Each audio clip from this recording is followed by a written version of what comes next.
Haha. Hello. Good to see you. I think we're live. In fact, let me post that I'm live before I forget. I will forget.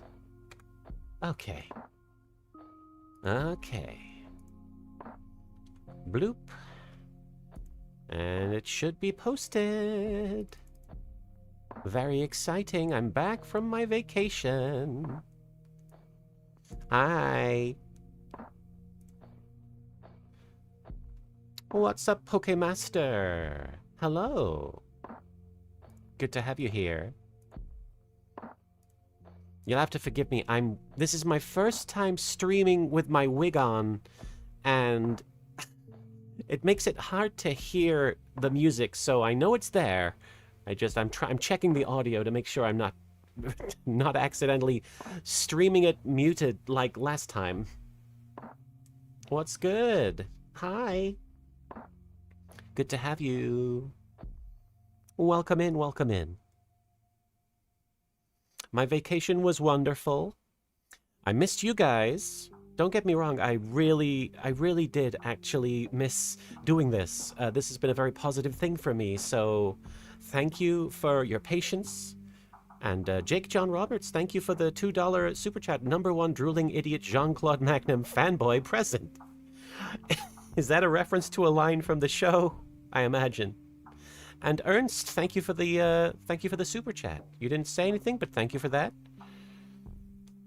I'm glad you liked the new episode, Tommy. Thank you. What's up? Hello. I hope that all of you are doing okay. It's Monday. It's the 24th of August, and I feel pretty. I hope you feel pretty. And if you don't want to feel pretty, that's okay. But I hope you feel good about yourself. I hope you feel really good about yourself. Taculus, you are coming to me. You're coming from the Edinburgh Fringe Festival. Oh, wonderful! I've never been. I've heard tell of it, but I've never been to it myself.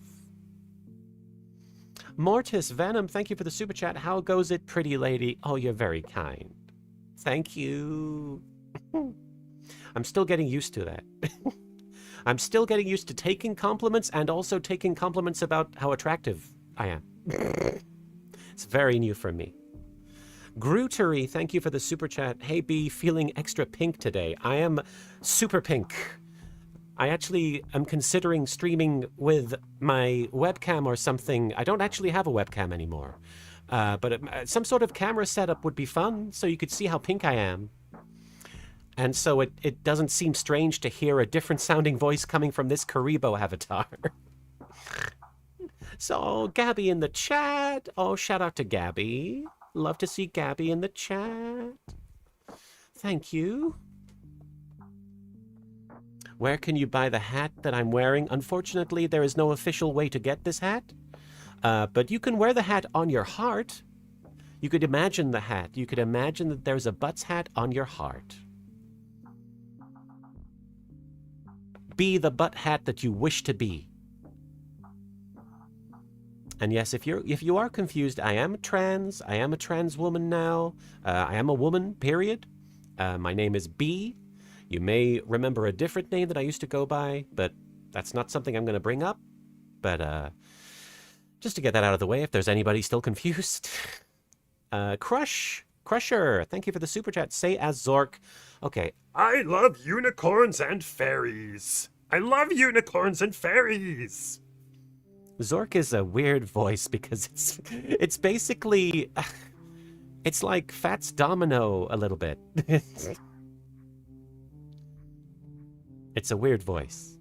It's kind of that's whenever people say which voices are the hardest for you, Zork is actually pretty difficult to maintain.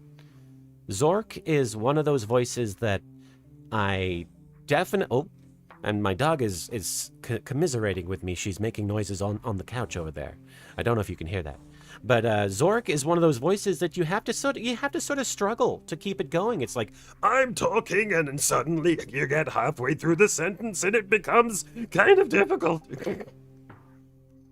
Adam Lombardo, thank you for the super chat. We need to be able to buy the B Butts hat. The B Butts hat. Well, you're very kind. I'm glad that you guys are so interested in my butt hat. Yeah, I don't know if you could hear Tilly, my dog, in the background, but we call it snorfing. She does this thing where she wheezes, but she's done it her whole life, and not sure what causes it. The vets have never given us an answer, but it's nothing serious. It's just sometimes she'll start going. Cameron, thank you for the super chat. Are you ready for the next episode of Past LK is Trying to Tell You Something, B? So, do you go to the smelly girls' dorm now? Can I call you LK still? I don't go to a girls' dorm. I have long since had my educational experience, card games or otherwise. But you can call me Little Karibo. You can call me LK. This is a question I'm getting a lot. Little Karibo, I don't think has a gender. I think honestly that, any implication of gender has been something that people have assumed about Karibos. I think that Karibos are just creatures.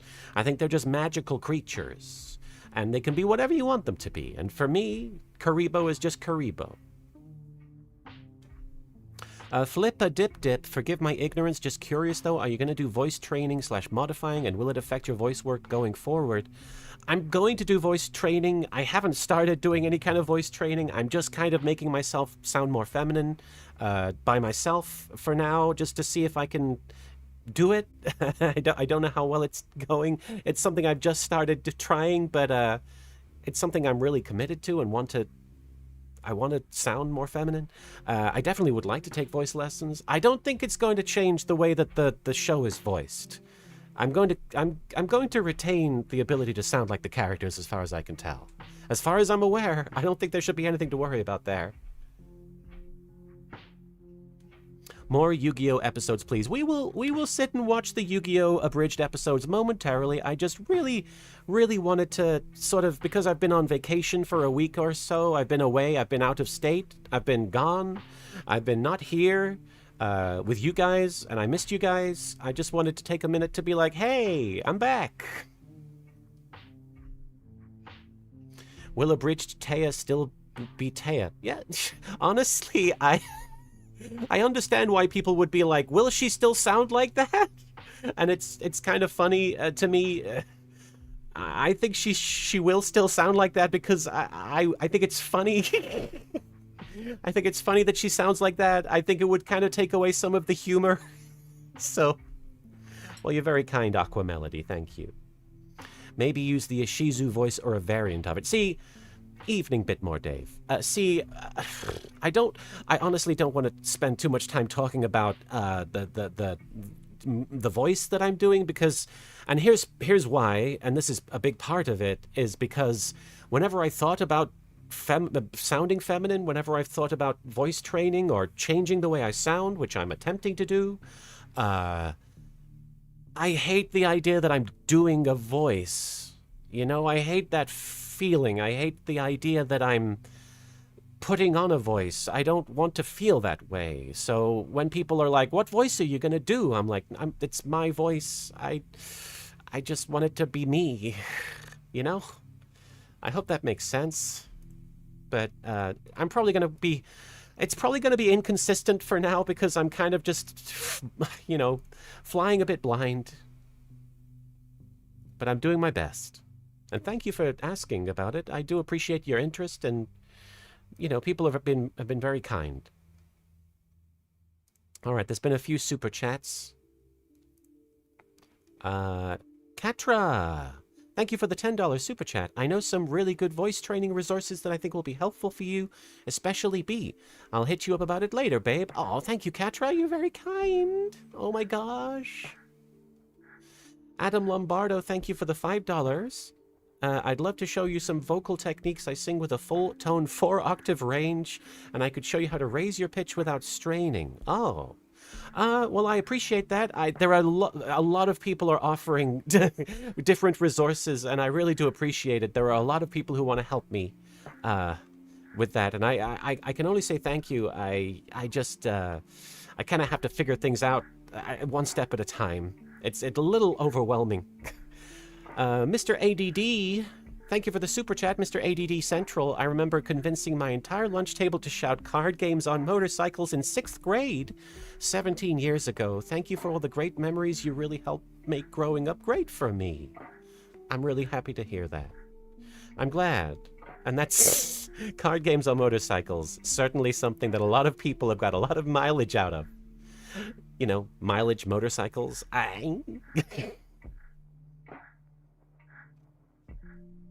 Dark Shadows Sonic, thank you for the super chat.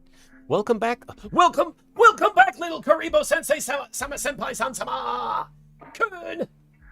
I hope I didn't blow out the microphone doing that. Let me try again. I'm gonna back the hell off from the microphone. Welcome back, little Karibo Sensei Sama Senpai Sansama. Kun. I hope that sounded okay. I really hope that sounded okay. Thank you. We're going to watch some Yu-Gi-Oh! Abridged episodes here in a little bit. We're going to watch from episode 37, which is the one we left off on. We watched episode 36, which I believe was the Joey versus Yugi, never now and then I fall apart, and I need you now, tonight, that episode. So the next one is episode 37, which is currently titled Baku Hazard. That is the title I updated it to, because originally the episode was titled something, a very transphobic slur that obviously it's kind of super ironic, but it isn't called that now. I know there are some people who don't like the change. I don't think either title is particularly funny, but I think that at least this title isn't massively offensive, so That's the hope, is that we don't do that. We don't name episodes things that are offensive. Good to hear you guys. But yeah, we're gonna watch episode 37 and then hopefully episodes 38 and 39 at the very least, and talk about them and explain some things about what I was thinking when I made the videos. Honestly, a lot of it is going to be very surprising to me, as much as it might be to any of you, because I haven't watched these videos in so long. It's been a long time. It's been, for these ones in particular, probably more than a decade. So it's going to be really wild watching some of these videos and being like, why did I do that? It's been a few more super chats. I'm gonna try and read out the ones that we get before the video so that I don't have too many to read in between, ideally. Pterodax, thank you for the super chat. Hey LK, I would like to recommend you check out the German Yu-Gi-Oh! Intro. Ever since Season 2, they used an entirely new theme and it goes hard.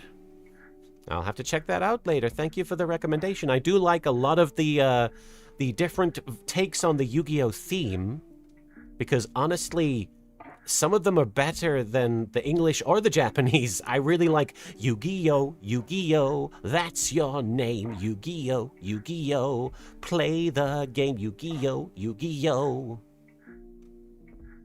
Spinorama, thank you for the super chat. This may sound weird, but as a person with ADHD that needs to listen to something to fall asleep, I often fall asleep to the Yu-Gi-Oh! Abridged playlist on shuffle.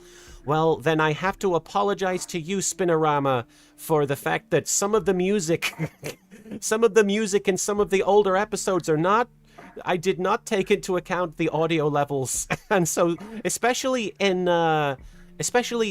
episode 3, when they get on the boat and it plays My Heart Will Go On super loud. I hope that doesn't wake you up. I hope that doesn't wake you up too much, too often. Andrew Brown, thank you for the super chat. What would happen if Marek bullied Frieza's best friend Joey and called Frieza Shorty McShortpants? Hang on. It is I, Marek Sebastian Ishtar III, here to bully the heck out of Joey Wheeler. Because I don't like him.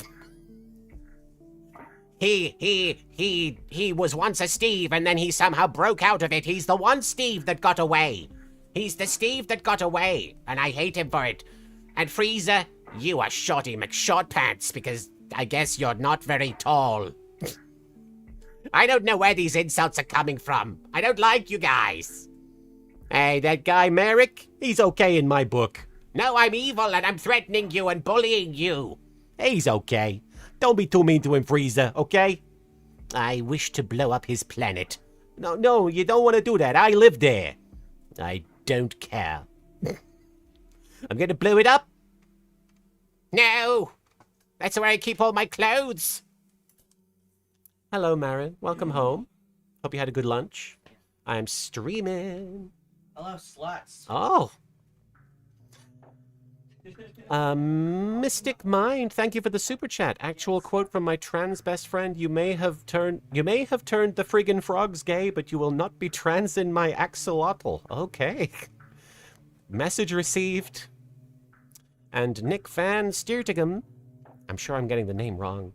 I'm going to rethink my work and put all my efforts into losing weight and doing stand-up comedy, and when I reach it, I want a Monster Reborn tattoo. Oh, that's sweet. Just don't go to one of the 4Kids tattoo artists and get Reborn the Monster accidentally tattooed on you. Irikios, thank you for the super chat. Sup, I'm here for some old school vibes. I'm bringing the old school. The new cool, but it's old school. Rubber Man, hey y'all, prepare yourselves for the Rubber Man. Thank you for the super chat. B is back, back again. B is back, tell a friend, thank you.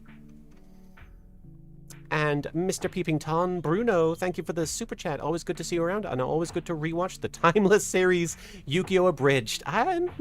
Is it timeless? Okay. I think time has taken its toll. I think it shows its age a little bit. I'm Weird Boy. Thank you for the $5 super chat. I have an anime parody thing I've been working on for the past few years. It's currently a Discord exclusive comic. I wish you could read it. Well, I hope if it ever stops being Discord exclusive, I'd love to check it out. All right. Oh, one more super chat. Sorry. Robot Killer. Hey, you leave those robots alone. Thank you for the super chat. Hi, I'm a big fan of your series. It helped me get back into Yu-Gi-Oh! And connect with new friends. What are your thoughts on Aster Phoenix and his Destiny heroes? I'm not super familiar. I'm not very familiar with Aster Phoenix. I hate to say it. You spent money for a super chat, and my answer is I don't know. I like the name Aster. It's a fun name. And I know people like that character, and I know at one point in the dub he says Schmaden Schmooky. Thank you, Cryptid. Grootery, thank you again for the super chat. Kaiba would say the original title to Bakura and get punched in the face. Bakura, the real ally. And Tidy Wire, thank you for the super chat. OMG, butt starts with the letter B. B, butts. You know me. That's how I be. All right. We're going to watch episode 87. Episode 87 of Yu-Gi-Oh! Abridged. Let me get myself in the corner. And then we can put the video on the screen. Okay, I need to be a bit bigger. There we go. Okay. Wait, did I say 87? Oh, I'm sorry. I saw people talking about the new episodes, and I was like, oh, right, we're in the 80s. No, we're watching episode 37. 37, as in the famous Clerks number. We're not going to 87, I'm sorry. No. We're watching episode 37. We're still firmly in the 30s. It's going to be a bit dirty in the 30s. So episode 37, like I said, is titled Baku Hazard. And since this is the new title, and it probably bears explaining, Baku Hazard, obviously a reference to the video game franchise Biohazard, which gets referenced at some point in this episode where Nemesis shows up. If you've ever played oh, what did I do? Audio track 1. There's only one audio track. If you know anything about the Resident Evil franchise, you know Nemesis is a pretty pivotal enemy monster from the third game. And Nemesis does appear in this one, and I think Pyramid Head as well. So this is a big survival horror crossover, I suppose. You thought it was Bakugan? No, I don't know enough about Bakugan to know what that is. Stars. All right, let's watch the episode. And I'm pretty sure it starts off with some unexpected Bakura stuff. Previously on Zork and Pals. I want to... Oh, that's actually really funny. The DEATH from his Destiny board, his Spirit board. Previously. I like that. That's a fun... that is Season 5 Bakura. That is the version of Bakura I'm about to be working with in Season 5 of YGO Abridged. So that's fun to see. I must have taken a still of Bakura and, like, made it move in conjunction or in tandem with the image of Yami Yugi. You can kind of tell that I'm struggling, though, because he moves in a weird way. Previously. You see that? He goes that way and then over there. He's drunk. Bakura's drunk. On Zork and Pals. And now it's time to destroy the world. Again. Zork, you destroyed the world over a dozen times now. I'm not sure how you even managed it, but it's starting to get rather dull.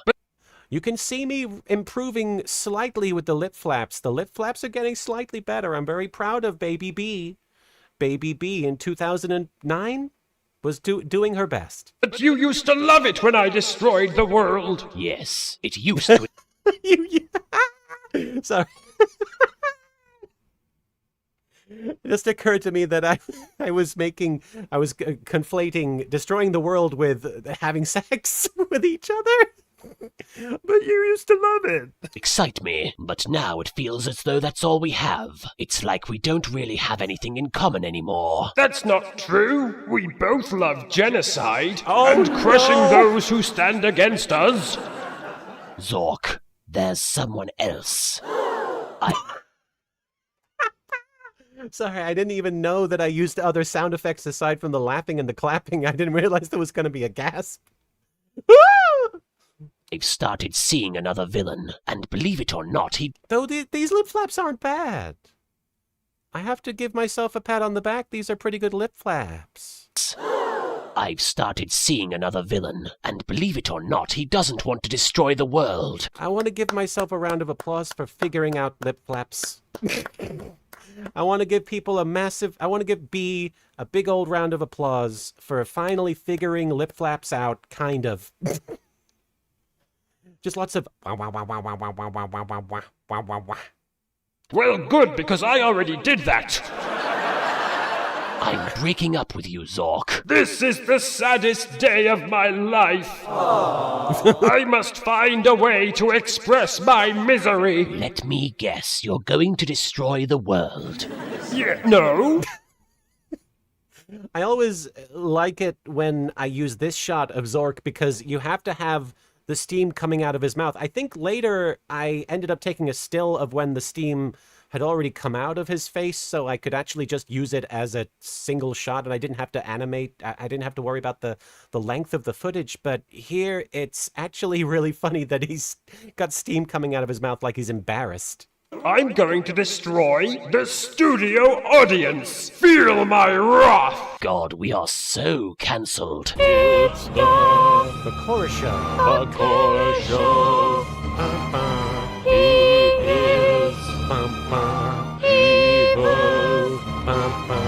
He's so evil.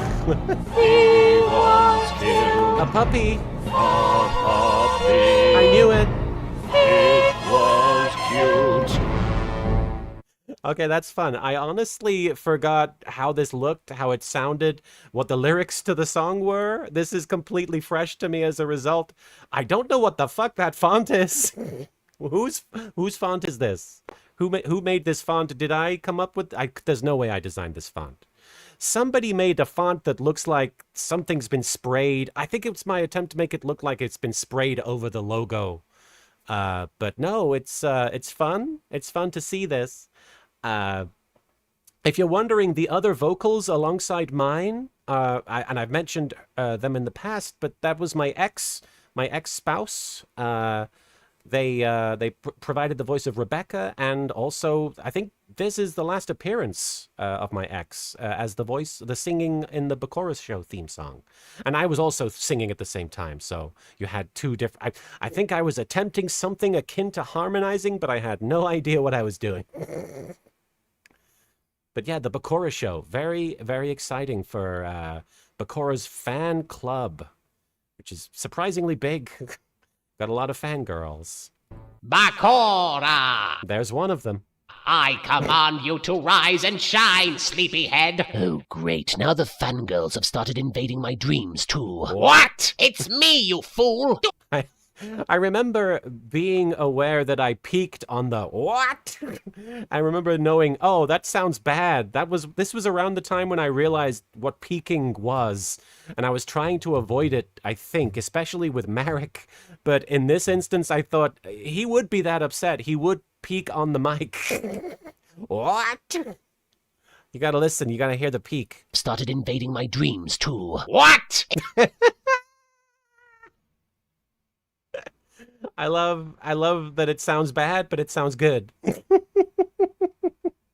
It's funny that it's bad.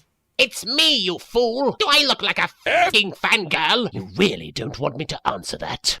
See, though, if I had to point out any criticism of the lip flaps that I'm doing at this point in the show, and this is a problem that I didn't figure out for a long time, literally recently, I want to say in the last 20 episodes, maybe, the lip flaps have improved, because back then I just thought if they opened and closed their mouths in conjunction with the dialogue, like if they just open their mouths and close their mouths, that looks like talking. But unfortunately, sometimes it just looks bad because it means they just look like they're going. So it doesn't look believable, you know? It looks more believable if they keep their mouths open sometimes, because sometimes when you're talking, you do keep your mouth open for a fair bit. Sorry. And yes, the F censor sound effect, as I've mentioned a couple of times, is from Perfect Hair Forever. It is the sound effect they specifically use for Quaffio, the evil controller of cats. And for a while, Marek was going to sound like Quaffio. Obviously, it ended up being applied to Darts in Season 4 for that whole arc, and for the Evil Council video specifically. But Marek still retained the F sound because I liked it. A lot of these jokes that don't make sense are there because they're for me. A lot of these incongruous references are there just to make me go, that's the thing that I like. So, did you finish defeating Yugimoto yet? Yeah, about that. It's on my to-do list. You failed miserably, didn't you? I knew it. And after I gave myself wanker's cramp. Oh my gosh. He actually did it? I was always like, oh, he faked that. No, he wanked. Okay. I was thinking this earlier today. I was like, oh, which episodes are we watching for the stream? That's right, we're watching the ones when Marek and Bakura have already met. So there's going to be a bunch of Marek and Bakura stuff, which got me all excited because I love when they interact. It makes me happy. Never mind that. We have bigger problems than wanker's cramp. And I never thought I'd say that. It seems that 4Kids is trying to appease the fan base by uploading the original Japanese episodes of Yu-Gi-Oh! To their YouTube account. Holy shit. Okay, so obviously that is a thing that had started happening, and I was referencing the fact that 4Kids were uploading the Japanese episodes. This was significant at the time. This was a big deal because it was very difficult to really access a lot of the actual original episodes without editing, without the 4Kids dialogue. It was not prolific. It was not widespread. It was not something that you just did. You couldn't just log on YouTube and watch it to your heart's content. It was not something you could do. So the fact that they did that, and I acknowledged it, that's the reason I'm doing that is because it was huge at the time. Really big deal. So Marek had to acknowledge that happening. Why did he say it? This is supposed to be evil? Wanker's cramp. Wanker's cramp. And I never thought I'd say that. It seems that 4Kids is trying to appease the fan base by uploading the original Japanese episodes of Yu-Gi-Oh! To their YouTube account. What? Why would they do such a thing? They are pure evil. I mean, they make us look like a couple of pansies. Oh. They must be up to something. Something truly sinister. Oh, I know what's going on. I just realized I think I'm hinting at what ultimately becomes the prophecy the quote-unquote prophecy about the four kids. What is it? I don't even remember what it was. There's a prophecy about the fourth wall breaking and the world ending because we were setting up evil four kids for season 3, and I really didn't know what I was doing. There was an idea of an idea. There was a concept of a plan. Oh, that's right. At some point, the cybernetic ghost of Christmas past from the future will become involved. Could it be the prophecy? There it is. I just had to wait 1 second and he would have said it. The Christopher Walken movie. No, not that. The other prophecy. The one that talks about 4 kids and... That's actually really fun. Bakora's reaction, thinking it's the Christopher Walken movie, The Prophecy, that's actually kind of in line with Bakora always wanting to watch horror movies with Marek. He's always like, let's watch Cannibal Holocaust, Marek. And that was always very endearing to me, that Marek would sit and watch these really upsetting, uncomfortable horror movies with Bakora because they were friends, quote unquote. You know? That's just their dynamic. Bakora would call it a dynamic. how they'll bring about the end of the world. My God, you're right. That's a hell of a shot. I love this shot of Bakora through Marek's arm. I'm sorry, he's got such a sassy little pose. Marek's got such a sassy pose, and you're seeing Bakora through the framing of his sass. We see Bakora's reaction through the cocky little hip cock. We must act quickly. I shall have to defeat Yugi myself. Look at that little cocky little cock. In the meantime, why don't you go buy yourself some more spray on tan? Hey, F you! This tan is 100% genuine. Now that is actually my attempt at making a joke about something that I don't think I was really aware of what I was doing here, but the point of the joke with Marek's spray on tan is supposed to be that he's lived underground his whole life. He's been underground, his whole family, the whole Tombkeeper lineage has been underground. And so my perspective at the time was they should be like albino or something. They should be very pale. They don't have any access to the sun. So you'd think that, at the time I was like, well, you'd think they'd be paler. But honestly, the jokes about the skin tone, it's not an area that I would be comfortable exploring, certainly these days. Yeah, genuinely awful. You look like that woman from the Transformers movies. You mean Shia LaBeouf? That's the one. Oh, I just love my late night strolls through the local cemetery. Sure hope I don't get torn to pieces by zombies or something, because let me tell you, that would be so annoying. Brains. It is funny that he gets subtitled Brains with the Brains dialogue. My late night cemetery strolls are ruined! I always enjoy a character who is just explaining in great detail that they're doing something that makes no sense. Nobody would be doing this otherwise. Why are you walking through the cemetery? I guess you're looking for people to take their star chips? I don't know. Brains. Yeah, all we had to do was buy a bunch of zombie masks, hide in the cemetery for about 4 days, and then walk towards a guy very, very slowly. The lip flaps are looking really good. I'm sorry. I'm just really happy that... I'm really happy that the lip flaps look good. I'm proud of B. It was the perfect plan. If only Bandit Keith could see us now, he'd probably feel really stupid for kicking us out of his gang. What do you mean you guys don't like Armageddon? Actually, boss, we don't like Michael Bay movies in general. Oh, that does it! Mess with Michael Bay and you mess with America. I want you guys out of my country by tomorrow morning. Brains. Every country in the world belongs to America. Then how the bloody hell are we supposed to leave? I don't know. Now that obviously has become a very memed moment from the show. That moment with the, but every country belongs to America. I want you out of my country by tomorrow morning. That has become, that gets shared everywhere. I've seen that in the wild all the time for like the last 15 years.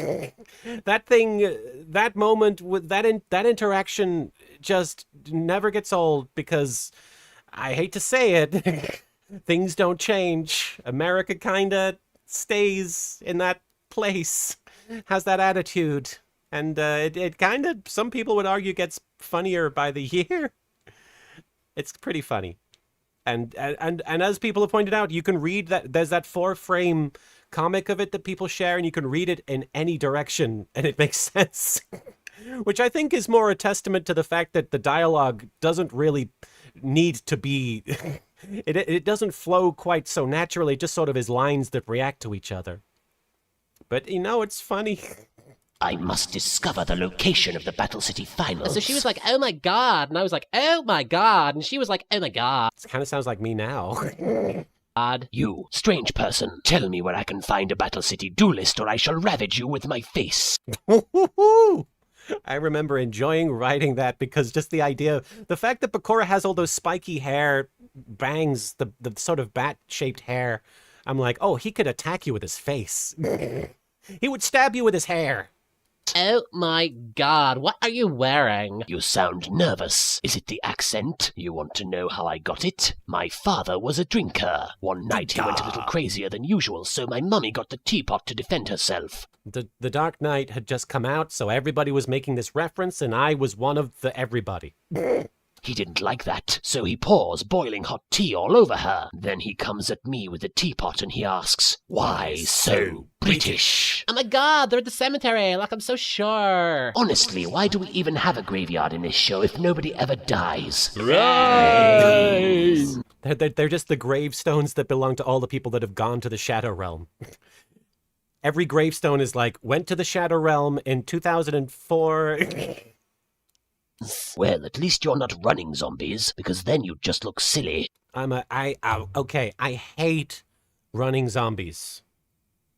So I actually I felt very strongly about this back when I wrote this episode and around this time in my life. I don't care as much these days. But at the time, I was like, oh, running zombies fucking suck. Running zombies I'm not a fan of because then they just stop being zombies. There's an implication behind the word zombie, behind the concept of zombies, that just, they shouldn't be running. Now, there's people who use science to explain it, and they say, well, they would have rigor mortis, so they wouldn't be running. And I'm like, that doesn't really enter into it for me. For me, as soon as a zombie starts running, as soon as a bunch of zombies start running, they're just animals. They're not zombies, you know? Does this make sense? They just become something completely different. They could be anything. They could be just crazy people. Zombies are scary because of the fact that they're zombies. They look like people. They could be your friends or relatives. They're walking slowly towards you. You don't know what to think. If you saw your friend running at you with a snarling, bloody mask, like, just like, you'd be like, okay, there's something wrong. With a zombie, you're like, oh, it's my friend. What? Why are you biting me? You know? I mean, you're right, Jesse, and I want to point out, yes, ultimately, running zombies would be scary in real life. But as a concept, as a horror thing in a movie or in a series, running zombies they could be anything. They could be wolves. I am a fan of 28 Days Later. It's just the running zombies idea that I don't like. I think you could tell good stories around that. And I think the 28 Days Later and 28 Weeks Later and 28 Years Later, I enjoy those films. I really enjoyed 28 Years Later, The Bone Temple. That was a really good movie. I really enjoyed that.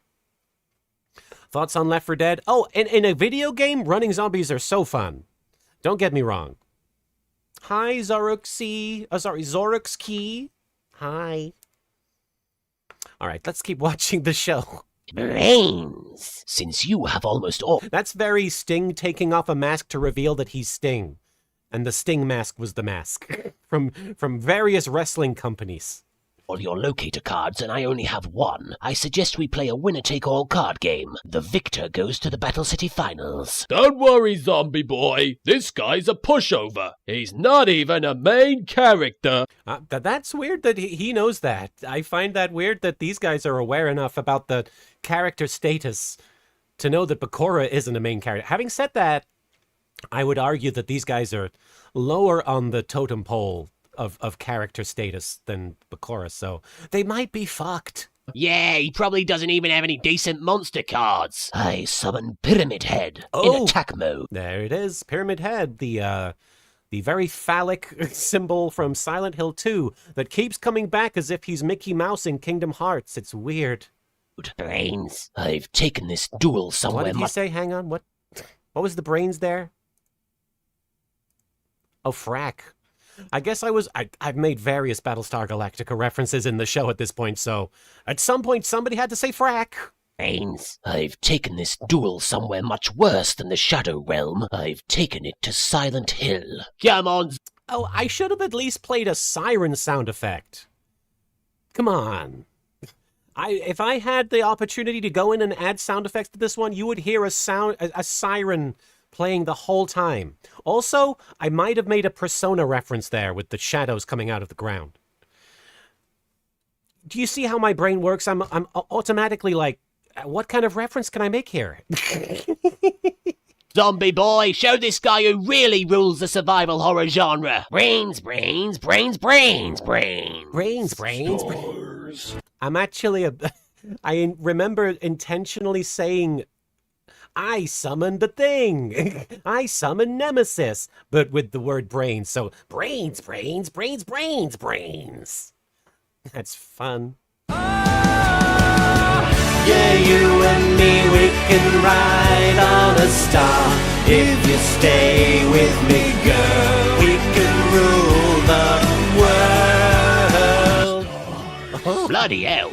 Are they kissing? Okay, I've had just about enough of this. Now, the real reason that it's censored for zombie smooching is because there's no footage of zombies smooching, and I couldn't animate zombie smooching, so... It's weird to hear that song after so long. I don't know how big that song was in America. But that song was huge in England. When Take That came out with that song, it was you couldn't go anywhere without hearing that song. So it was in my show too. Yeah, you and me, we can ride on a star. If you stay with me, girl, you can rule the world. Very romantic. So it, of course, is appropriate for the romance between the two survival horror monsters. If you didn't hear it, then you probably weren't in England at the time.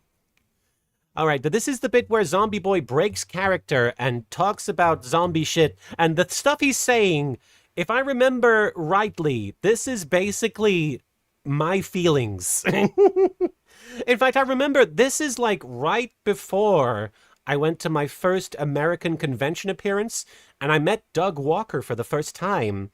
And I talked to him. We were talking about zombies at some point. I don't remember why. But we were talking about the zombie genre, and I made it clear, I don't like running zombies, because I was always talking about that when zombies came up. But I was like, is running zombies the worst? And Doug Walker, I think he was okay with them. And then I was like, I have a character that talks about this in my show. And I referenced Zombie Boy. So one of the first conversations I had with Doug Walker was, hey, there's a guy called Zombie Boy in my show. He talks about this. So this is it. This is him. Go off, zombie queen. I quit. Zombie boy, you can talk. Of course I can talk. I studied at Cambridge. I thought you studied at zombie school. Yeah, the Cambridge School for Zombies. Look it up. Well, then how come all you've ever said to us is brains? Oh, gee, let me think. Maybe it's because it's in the fucking script. It's highly degrading and I'm not gonna take it anymore. Oh, there was a time when zombies were respected. Here we go. Those were the days when George Romero didn't suck and the undead never broke into more than a stumble. Now, admittedly, George Romero did start sucking really bad and continued sucking for a while. But rest in peace, George Romero, the godfather of the zombie genre. And obviously, without George Romero, we wouldn't have zombies the way we know them necessarily. So, yeah. And then along came 28 days later. Oh, Ash Kitten, no, Doug isn't in the video. Doug isn't in any of my videos, but I'm talking about a real-life encounter I had with Doug Walker. And suddenly we're being replaced by the infected. It's a joke. Well, I'm taking a stand. Why is it not American? for me, but for my zombie brethren. We shall not shamble quietly into the night, for we are brains. Did you? I really enjoy that moment because it's so absurd that there's just the American flag behind him while he's talking about zombies. Tao Kun says, Diary of the Dead defined a generation, maybe. I don't...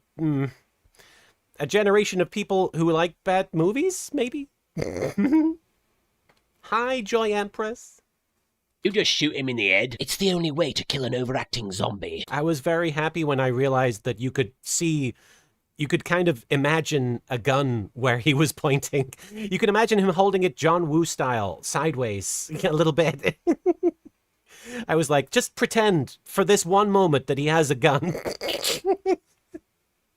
I suppose that makes me the winner. Yeah, but we'll get you next time, right, zombie boy? All right, he's dead. Oh yeah, he's dead.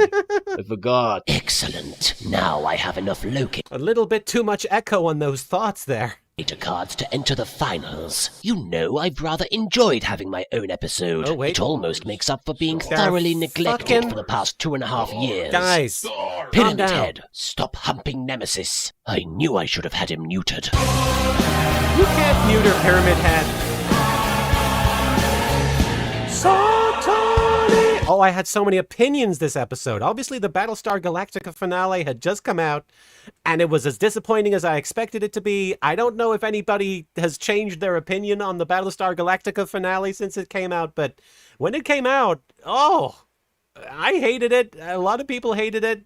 I don't know how you feel about it, but yeah, not a good ending. I understand why they went with what they went with, but no, not good at all.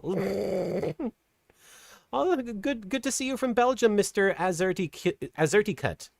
Welcome and thank you. Thank you for watching the show.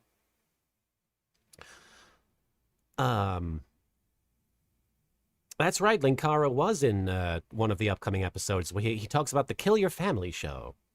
I'm a big fan of Linkara. Lewis is a very sweet guy. He's been in a few of these stream chats, actually. So if you're out there, Lewis, thank you so much for supporting me. And thank you for being in the show. We'll get to you eventually. But I should acknowledge, obviously, this is obviously a running joke with Bakura. But the music that plays for the Bakura show theme, and obviously right at the end there, that is... I'm about to say something without realizing it might not be what I think it is, but I'm pretty sure it's Ave Satani, and it's used primarily in The Omen. Okay, here we go. Yeah, Ave Satani is the theme song to the 1976 film The Omen, which is composed by Jerry Goldsmith. Thank you, Google. But yeah, that is The Omen soundtrack that you're hearing, and it's kind of appropriate because The Omen, of course, is all about the Antichrist, and not to say that Bakura is the Antichrist, because he's not. He has kind of justified motivations in some respect, but the Zork is the antithesis of the forces of good in Yu-Gi-Oh! And obviously there's a lot of conflation between Bakura and Zork. They're kind of one and the same. It's like the Father, the Son, and the Holy Spirit, except it's the Bakura, the Zork, and the other Bakura. But yeah, that is why it's playing, is because it's evil. Witty, you made a fan comic with Bakura and Loki from the MCU. Have you ever heard of it? Oh, I don't think I have. I'm sorry, Witty. I'm sorry, Witty X. And the other Bakura. There's a bunch of other Bakuras. Mohitori no Boku. Mohitori no Bokura. This can't be real. Oh. There's no way. Ah! This piece of has got to be a fake. I had no memory of that. That's fucking funny. It seems Bakura has moved against us. Just as the prophecy predicted. Should we take him out? No, now nothing can stop us. Soon YouTube.com shall fall, and then this world will come to an end. It is inevitable. All hail for kids! Now, kind of funny. Honestly, it's funnier as a one-off joke than it was as whatever I tried to do with it. B of 2009 just wanted to sort of tease the Big Five coming back, and so the idea that they were 4 kids was kind of funny to me initially. Now, hi, Chewing Gore. Welcome. Welcome to everybody. It's good to have you here. The 4 kids, the clip there, you might have noticed they're watching a very specific moment from the Pokemon show, which is, what's Victory Bell? It seems Victory Bell eating James. And if you know anything about obscure Easter eggs from Pokemon, the dub, you'll know that this moment in particular, Eric Stewart recorded a line, which is, what he says originally is, Leo Burnett and 4 kids are the devil, Leo Burnett. Literally like that. He goes, Leo Burnett and 4 kids are the devil, Leo Burnett. And they put the audio in the show, but they reversed it. So instead you're here like, it's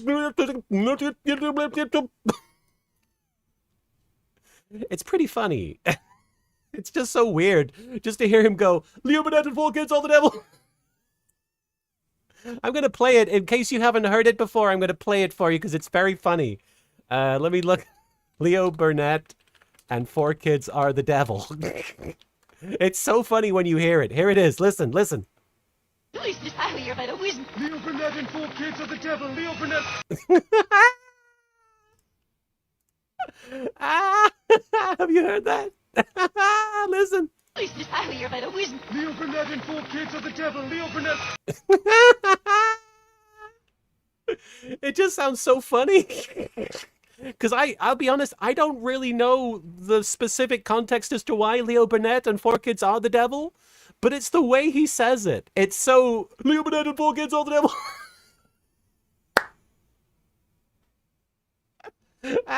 I love it. I love it. It's so funny. Oh, Zarugski, thank you so much for the super chat. I really appreciate it. Thank you.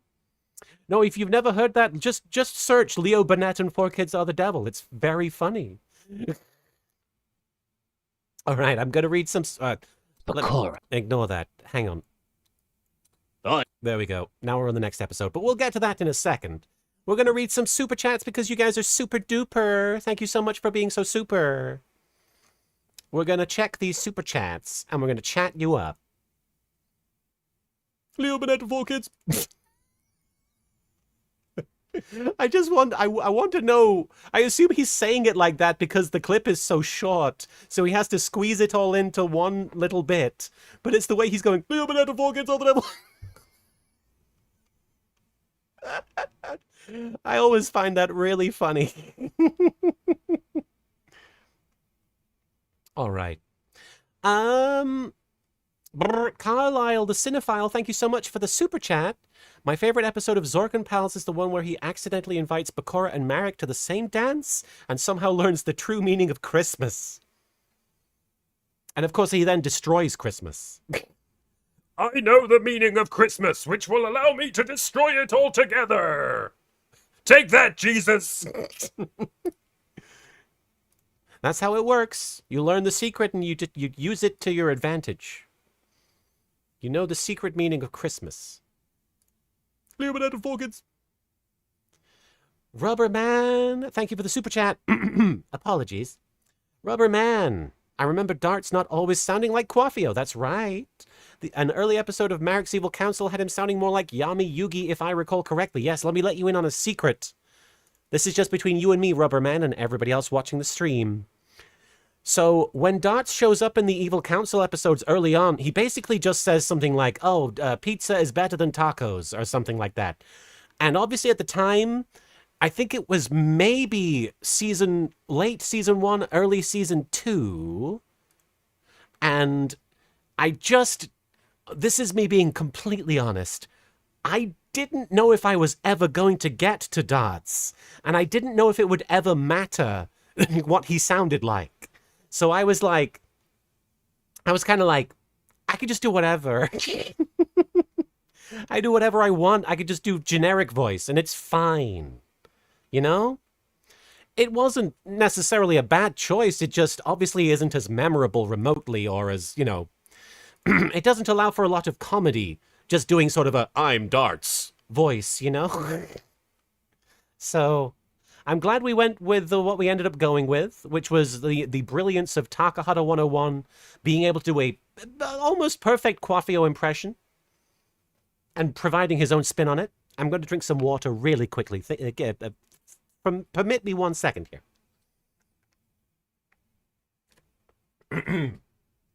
Okay. How many thousands of dollars would it take to make Naruto Abridged Episode 10? Fire Breather Shark. Sorry. Oh, that water didn't do anything. Fire Breathing Shark, I would be happy to do Naruto Episode 10 at some point in the future. You don't have to give any money for that. I want to do Yu-Gi-Oh! Abridged first. So I'll probably get through that first. And then maybe we'll see about more Naruto. You never know. It might come out sooner, but that's my goal right now, is to get through Yu-Gi-Oh! Abridged.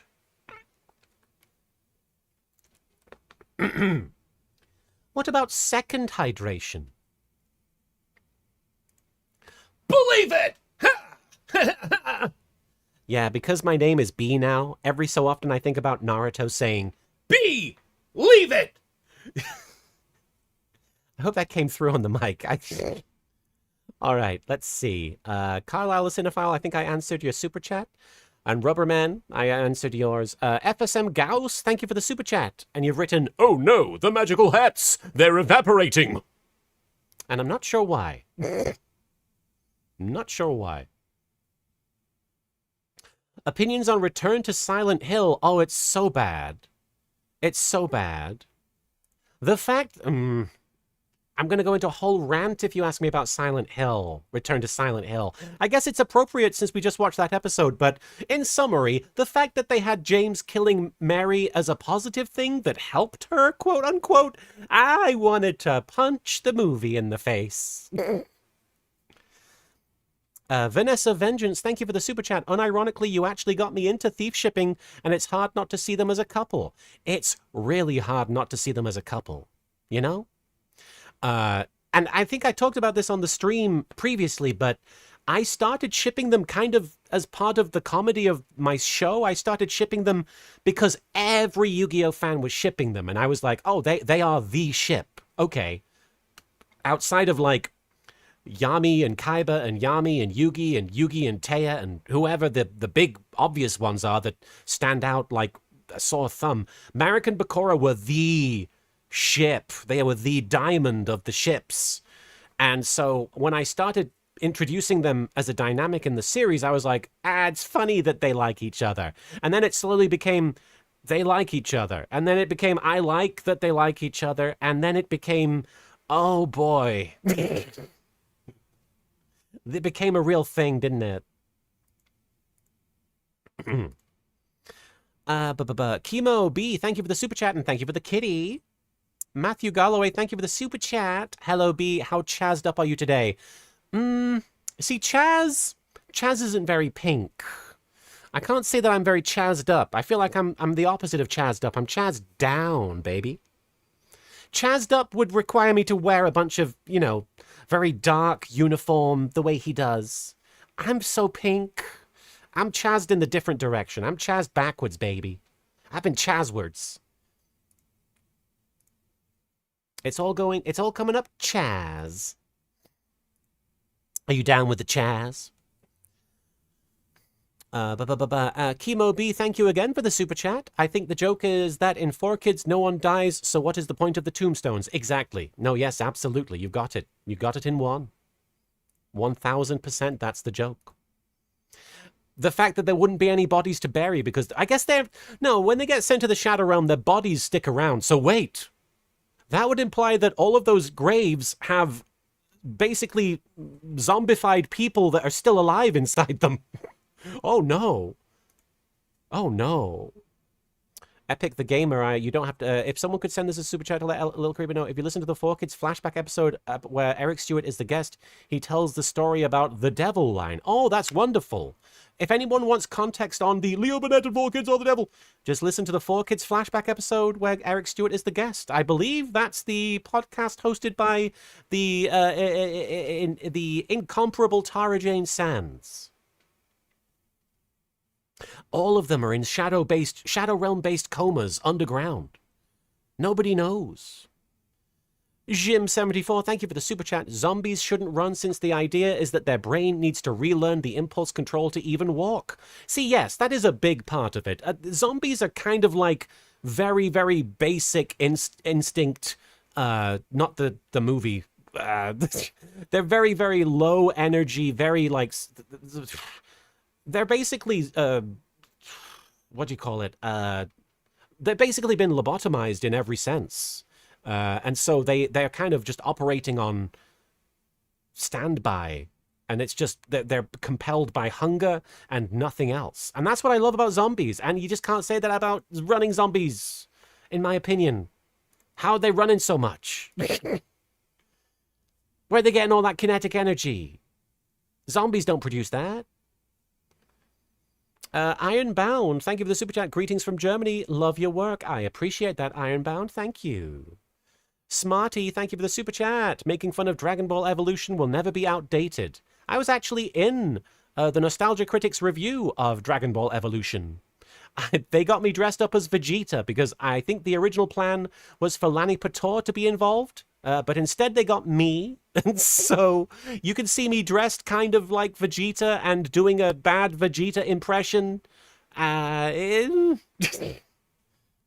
So yeah, I have a history with Dragon Ball Evolution. I actually, can I be honest? I don't think the movie's that bad. I think it fails as an adaptation, but I had fun watching the movie. It's pretty watchable. Like if you just separate it from, it's not great. It's barely good, but I enjoy it. I thought it was fun, you know? Let me read these. Zorukski, thank you again for that super chat. FJ0823, thank you for the super chat. Come on, Team 4Kids was super funny with the setup. The setup, having seen this episode, yes, I do agree that it is kind of a funny reveal that Team 4Kids are doing some clandestine stuff. It's just a funny idea that they're villains. But I don't think I followed through with it very well. And we're going to get more into that in Season 3 of YGO Abridged, which we will get to eventually. But yeah, I can't really say that I followed through with the setup very well. That's my opinion. That's my opinion. Chemo B, thank you for the super chat. And you've written, Rubinet and 4Kids are the devil. Rubinet and 4Kids are the devil. Ice, thank you for the super chat. No, hang on. No one will ever understand the pain I feel. The pain of only being able to donate $10 to Little I should play the music. Hang on. Hang on a sec. We have to do it properly. We have to do this properly. We can't do it without the music. It would be wrong. One sec.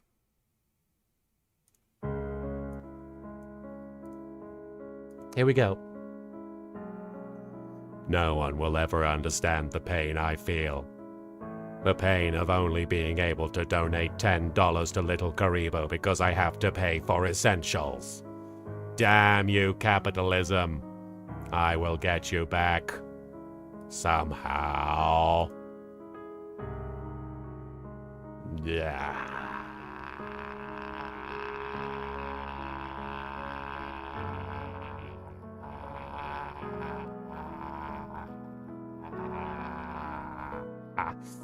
Woo! Did not have enough breath for that. Yeah. All right. Closing that. Yeah. All right. Thank you, Icelung. I appreciate that. I hope you will get capitalism back. I hope you get your own back. I hope you all get your revenge on capitalism.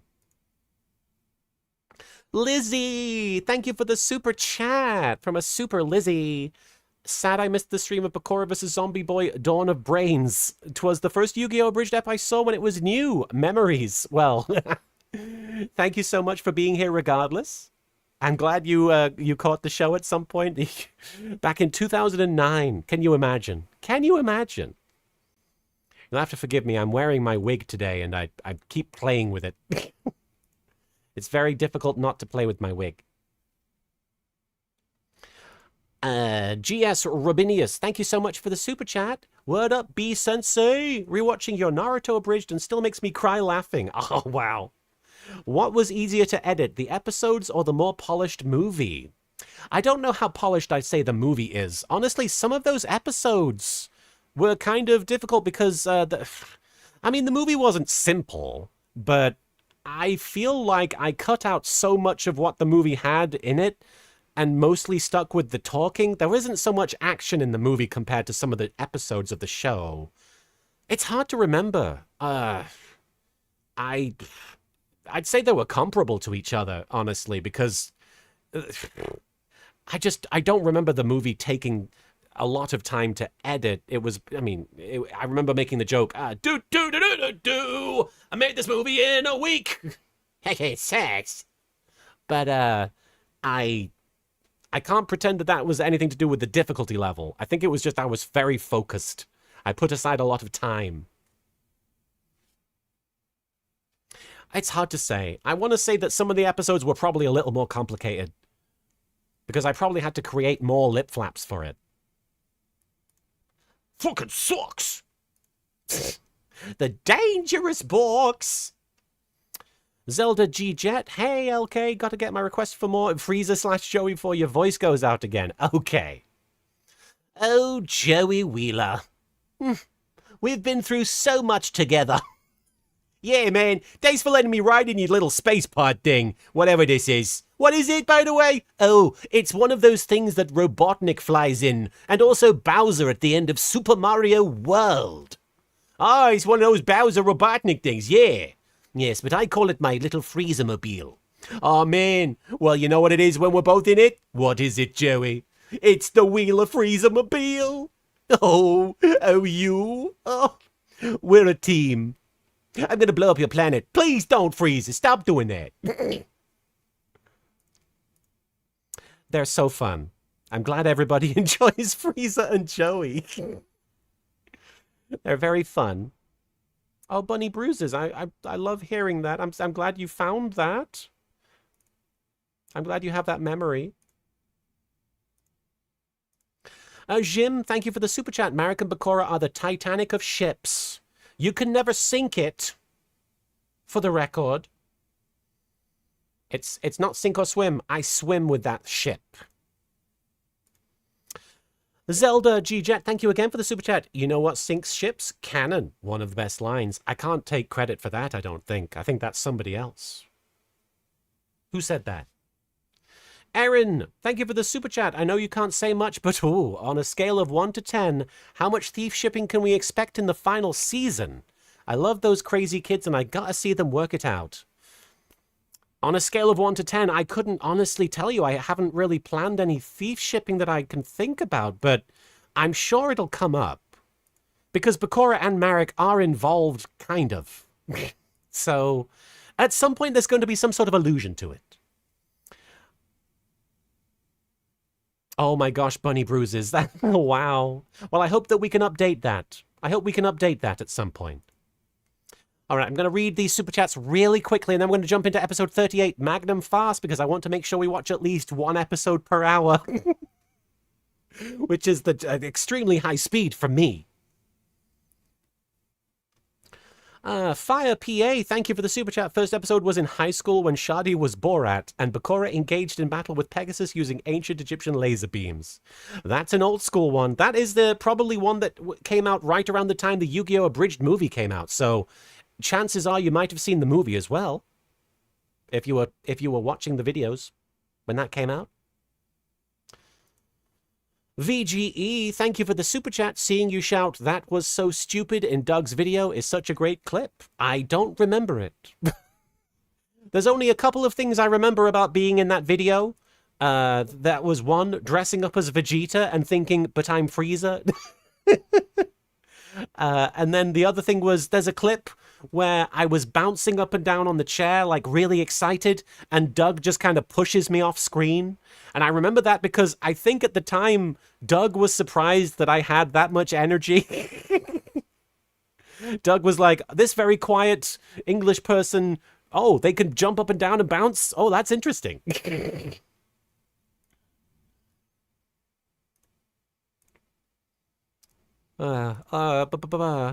Carlisle, the cinephile, thank you for the super chat, and you've written SpongeBob Fish, you what? In response to your Dragon Ball Evolution comment. I haven't seen SpongeBob, I assume the fish is angry at me.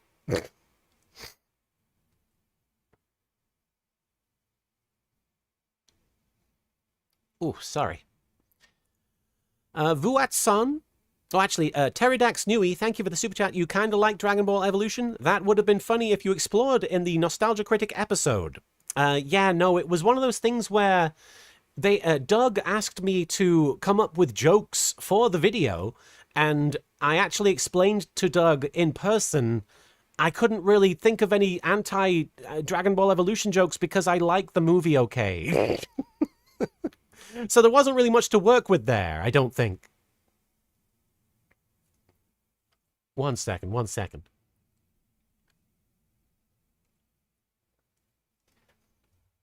Okay. Watson. Elementary, my dear Watson. Thank you for the super chat. Very much enjoyed Kaiba's uncensored fucks in the most recent episode. There's no normal way to say that. Kaiba's fucking is uncensored. In your face. Seto Kaiba, bigger, longer, and uncut. That's wrong. Shouldn't be saying that. C. Benson, thank you for the $50 super chat, my goodness. Hey B, congratulations on coming out and on 20 years of YGO Abridged. You're so kind, thank you. I've been a fan since the beginning. My fave episode will always be the re-upload of episode 1 where you did the whole thing in one go while walking outside. I was so impressed. Yes, I have that first episode pretty much ingrained in my brain at this point. And certainly back then, I think it was one of the few videos I knew by heart, because it was relatively recent when that happened. It was probably only a year or two old. So I went to Stockport with a couple of people, and my good friend Nick from Glasgow is filming me in that clip. And you can hear him do a Tristan voice. And there are people who watch that clip and are like, B, I thought you did the Tristan voice. Who's doing that voice? And that's my friend Nick. But that confused some people. Thank you so much, C. Benson. I'm glad that you enjoy that video. All right, this is the last super chat I'm going to do before we watch episode 38, Magnum Farce, which features everyone's favorite Scientologist, Jean-Claude Magnum. Jean-Claude Magnum. My Magnum dong. Nick Fargo, thank you for the super chat. Is Dark Side of Dimensions in the cards?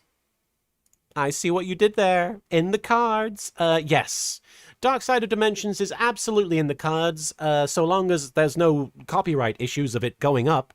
I absolutely want to do a Dark Side of Dimensions Abridged, and it will be almost assuredly the final episode, quote-unquote, the finale of Yu-Gi-Oh! Abridged. And that'll be it. I'll be done. Princess King, Your Majesty! Thank you for stopping by, Princess. It's great to see you in the chat. I'm sorry to anybody in the chat that I haven't acknowledged or noticed. A lot of these chats are a bit overwhelming to me. I see a lot of messages. I try and focus on the super chats just because it's a little easier for me. But thank you so much. Good to see you. Thank you for stopping by. All right. Yes, Dark Side of Dimensions, absolutely in the cards. And I'm going to say right now, because I haven't written the script or anything, but I have very specific ideas. I even know, here's something that I do want to share that I think I might have said before, but I don't know. I know exactly how the final moments of Yu-Gi-Oh! Abridged will go. I know exactly what will be said. I know exactly how it will be played. I know exactly how the show ends. I know exactly how Dark Side of Dimensions Abridged will end. And I'm looking forward to doing it. So I have some ideas. I certainly have that specifically in mind. So yes, Dark Side of Dimensions Abridged, 100% happening at some point. It's a matter of getting there. Yes, exactly, Red. And we're gonna get there. I swear to the Egyptian gods themselves. Lady Gaga, I swear to you. Beanie Buns, thank you so much. All right, we're gonna watch episode 80. Oh, I did it again. Why do I keep thinking we're in the 80s? It's the 80s. Do a lot of coke and vote for Ronald Reagan. Don't do that. Don't do either of those things. All right, here we go. Episode 38, not 88.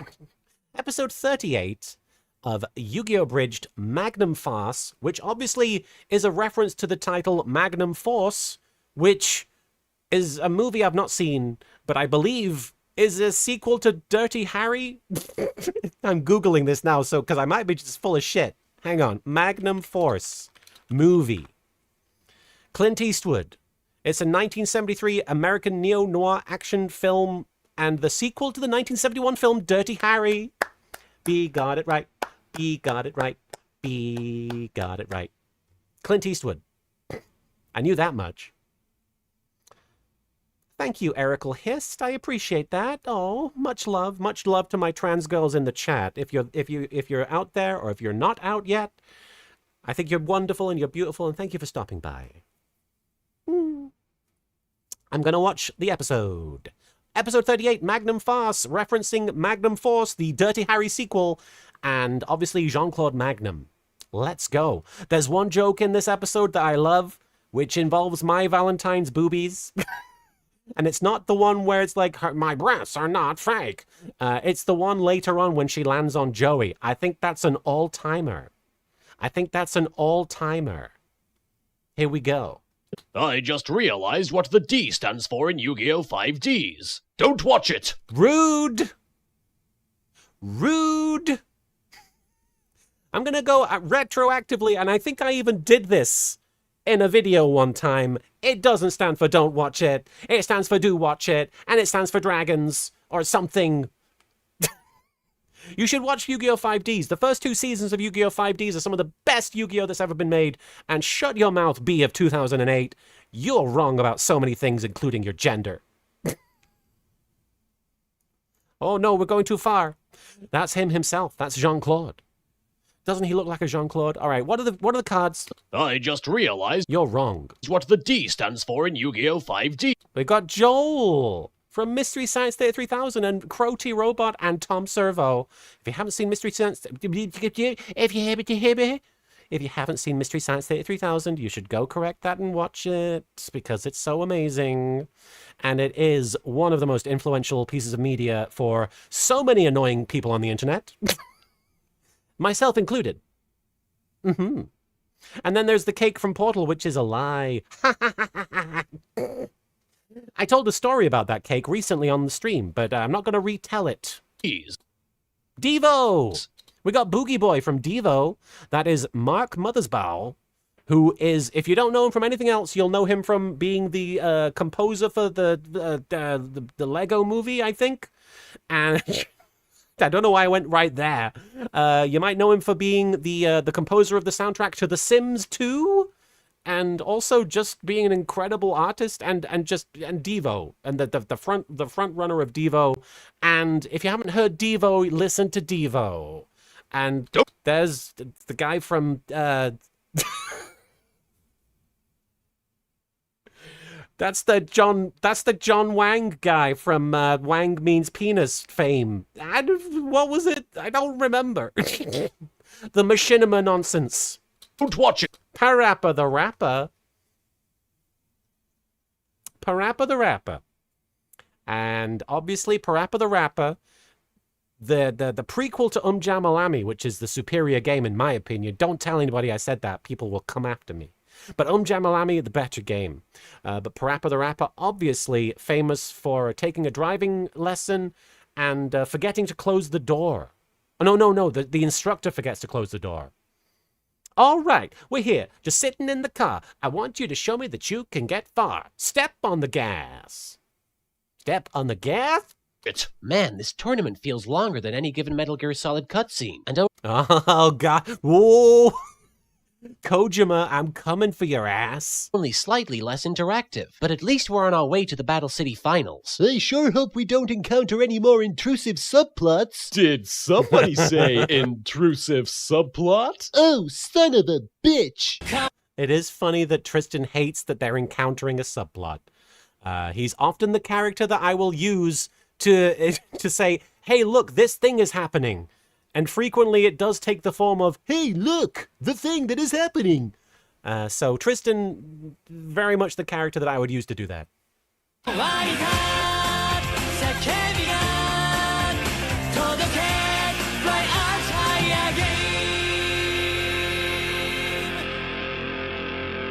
I hope you're flying at I hope you're flying at higher game at home. And if you're not, you should give it a shot. Hello, I'm Jean-Claude Magnum. You may remember me from such films as Teenage Space Ninjas from Outer Space, Devil Ninja vs. Santa Claus, and Devil Ninja 2 Electric Boogaloo. I don't know who designed those. Hang on. I don't know if it'll mention it in the episode, but I hope so. I hope I credited whoever did those. Because now I'm curious. Oh no, there's no... Who did those posters? Was it me? I don't know how I did it, if I did it. I genuinely don't remember. I think I must have just taken a bunch of clip art and just written text over them or something. I don't remember who did those. If anyone in the chat knows if I did that... was it Masako? Now that's gonna bother me because honestly, whoever designed those posters deserves credit because that's funny. I don't know who did it. Maybe they're real movies. Hang on. Teenage Space Ninjas from Outer Space. I don't think that's real. Nope. Wait. There is a film called Space Ninjas, but that's not it. I think I know who did them, but I don't want to miscredit them, so I'm going to ask my friend who I think did them, that I still talk to, and if I can clarify from them, I'm going to come on stream next time and try and let you know who did it, because I think it was my friend Bam, but I'm not sure. Space, Devil Ninja vs. Santa Claus, and Devil Ninja 2 Electric Boogaloo. OMG, Jean-Claude Magnum, I'm your #1 drooling idiot fanboy. There we go. Now I understand why people were saying that at the top of the stream.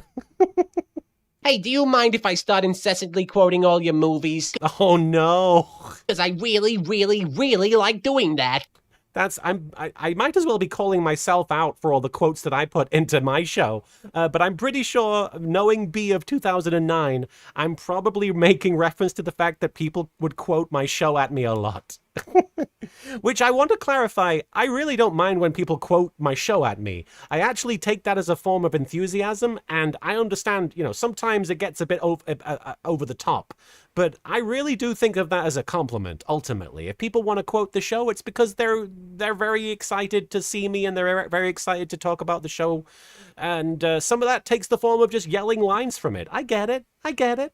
My Valentine. I'd recognize that cleavage anywhere. Wow, I can't believe you're being seduced by my favorite thinly veiled parody of a Belgian kickboxer. You should ask him to autograph your boobs. That's right. In the actual episode, Joey is a huge fan of this guy, which kind of makes sense because he has that aspect of him where he is kind of like into pro wrestling and stuff. So if he's into that, he's probably into big action movies and kung fu stars and all that. Oh, better idea. Ask him to autograph my boobs. I've been stalking you for the past year, Mai. Ever since you beat me in a children's card game, I haven't been able to get you out of my head. Sorry, pal, but I already have a love interest. Who's that, Mai? Is it Tristan? It's Tristan, isn't it? For the love of God, tell me it ain't Tristan. The implication here being that Mai's love interest is Joey. It's kind of a weird area because the age difference is there, and I want to acknowledge that it's not a ship that I personally ship. Having said that, I do think the show kind of alludes to it, especially in the dub sometimes. So the reason that joke exists is because that is actually what the show seems to be implying half the time. But Joey is oblivious to it, which is funny, though.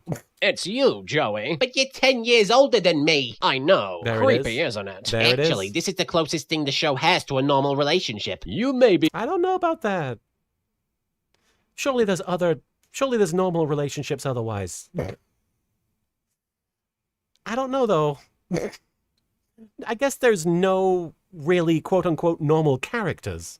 a cradle robber, but I still want you to be my wife. What do you say, sugar tits? I know how she Jesus. feels. Guys are proposing to me all the time. Duke, I already told you I was joking. Sorry, Jean-Claude, but I would never marry some... Hang on.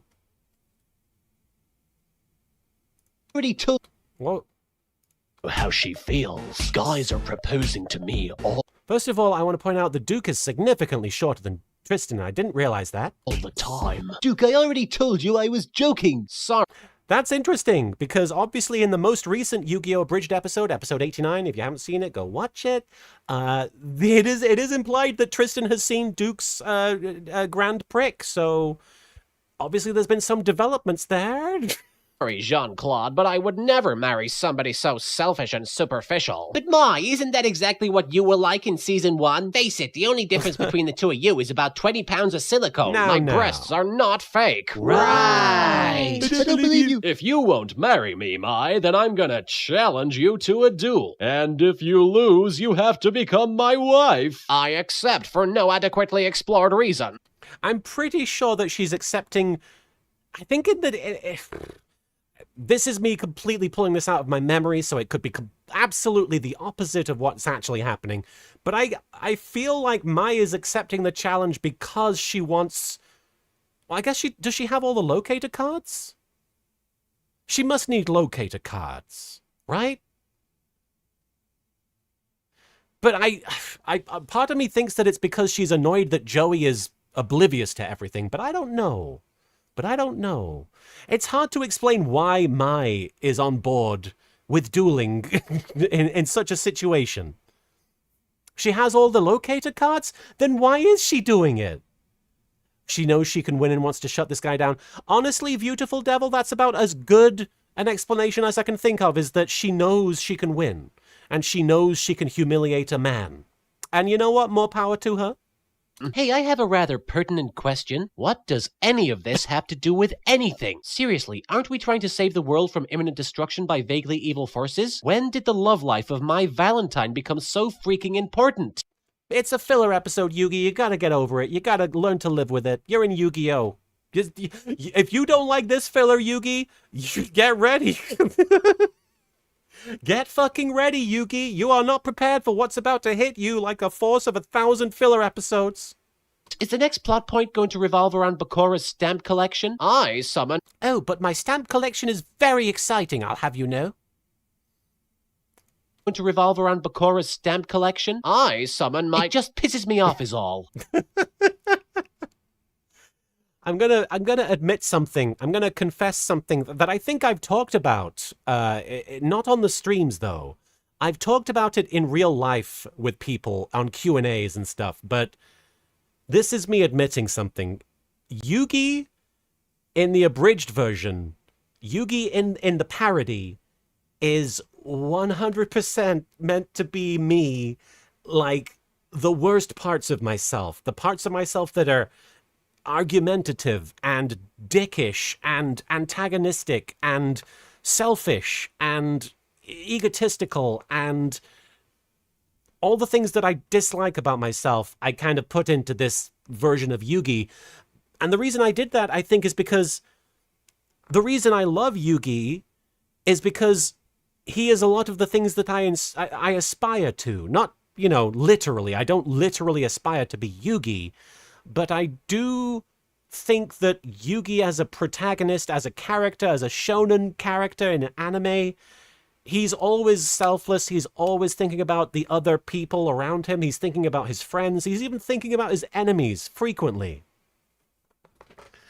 And so I think in order to make him funny and in order to create a very different character, because you could make that funny. I'm sure there are some writers out there that could be like, oh, this guy's selfless to a fault. That could be really funny.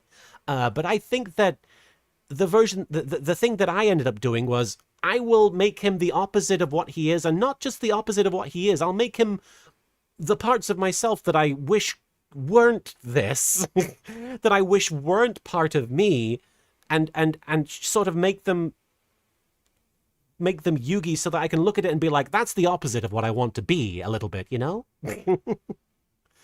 He's very cynical. I think that, yeah, he is definitely all the most cynical parts of myself, whereas in the actual show, the actual story, he's the sweetest bean.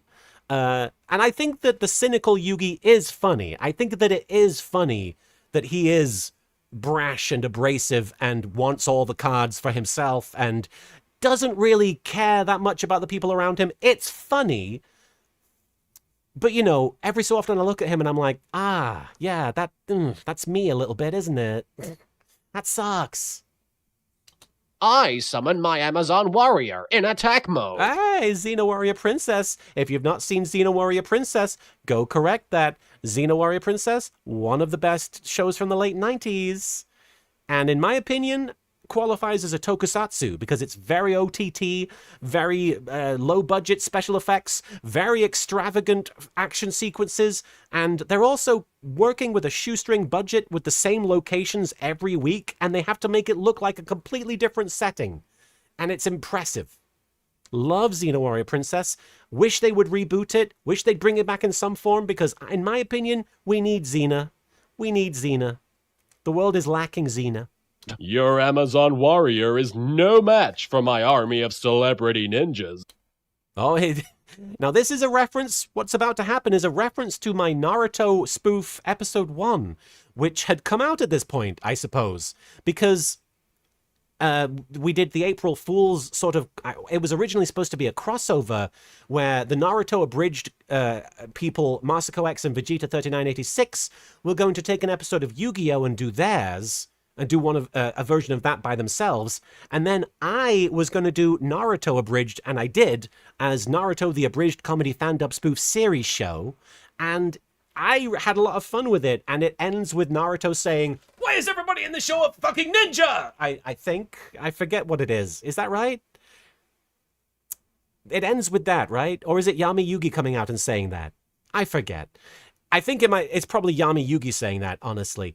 I think Naruto appears at the end of this one and says, "Why is everybody in this episode a fucking duelist?" But no, this is specifically a callback to Yami Yugi popping up and saying, "Why is everybody in this show a fucking ninja?" Which is, you know, it's funny that he says that, but can I be honest? The reason everybody in the show is a ninja is because it's about ninjas. What else would it be about? It's a ninja show. It's like, why is everybody in this show a fucking a Squid Game person? It's about Squid Game. Oh, I'm a big fan of... That was Japanese for ouch. But yes, absolutely. As you can see, we have the ninja-themed deck that Jean-Claude Magnum is using. You've got the Cyborg Ninja. Hurt me more, Snake. You've got Sub-Zero. Whoa, Chinese Ninja Warrior, with your heart so cold. Sub-Zero. Whoa. And then you've got Naruto. And then in the background, I believe you've got Michelangelo, every girl's favorite turtle. And then you've got Yami Yugi, who's there just to say this.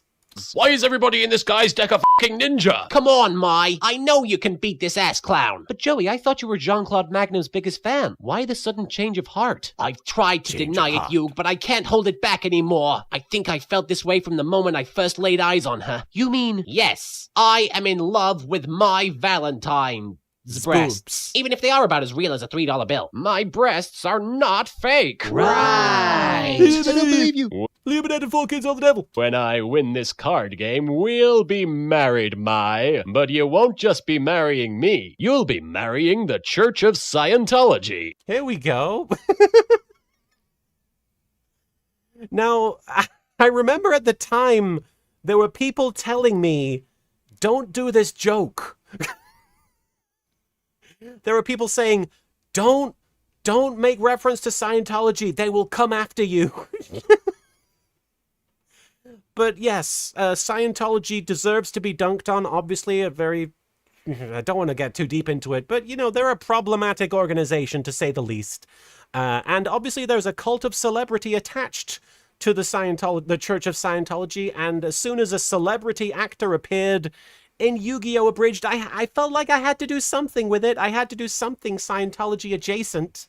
And so yeah, this is me kind of calling out actors who are like, yeah, I'll become a Scientologist and that'll help my career, and, you know, kind of being brainwashed by the whole thing. Here we go. That's right, baby cakes. I'm a member of the Hollywood cult, just like every other deluded celebrity you used to like, such as Isaac Hayes, Jason Lee, and Rufus the Naked Mole Rat. Oh, that's just what this franchise needed. Another brainwashing evil cult. Now he says that, but in GX, there's gonna be another one.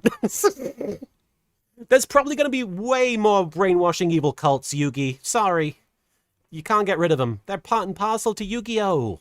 Seriously, that's what, 5 now? When I grow up, I want to be just like Mai. Serenity, if I didn't pay for your eye surgery, what the hell makes you think I'm going to pay for breast implants? But the implication is you did get the surgery, so I'm confused, B of 2009. What are you talking about?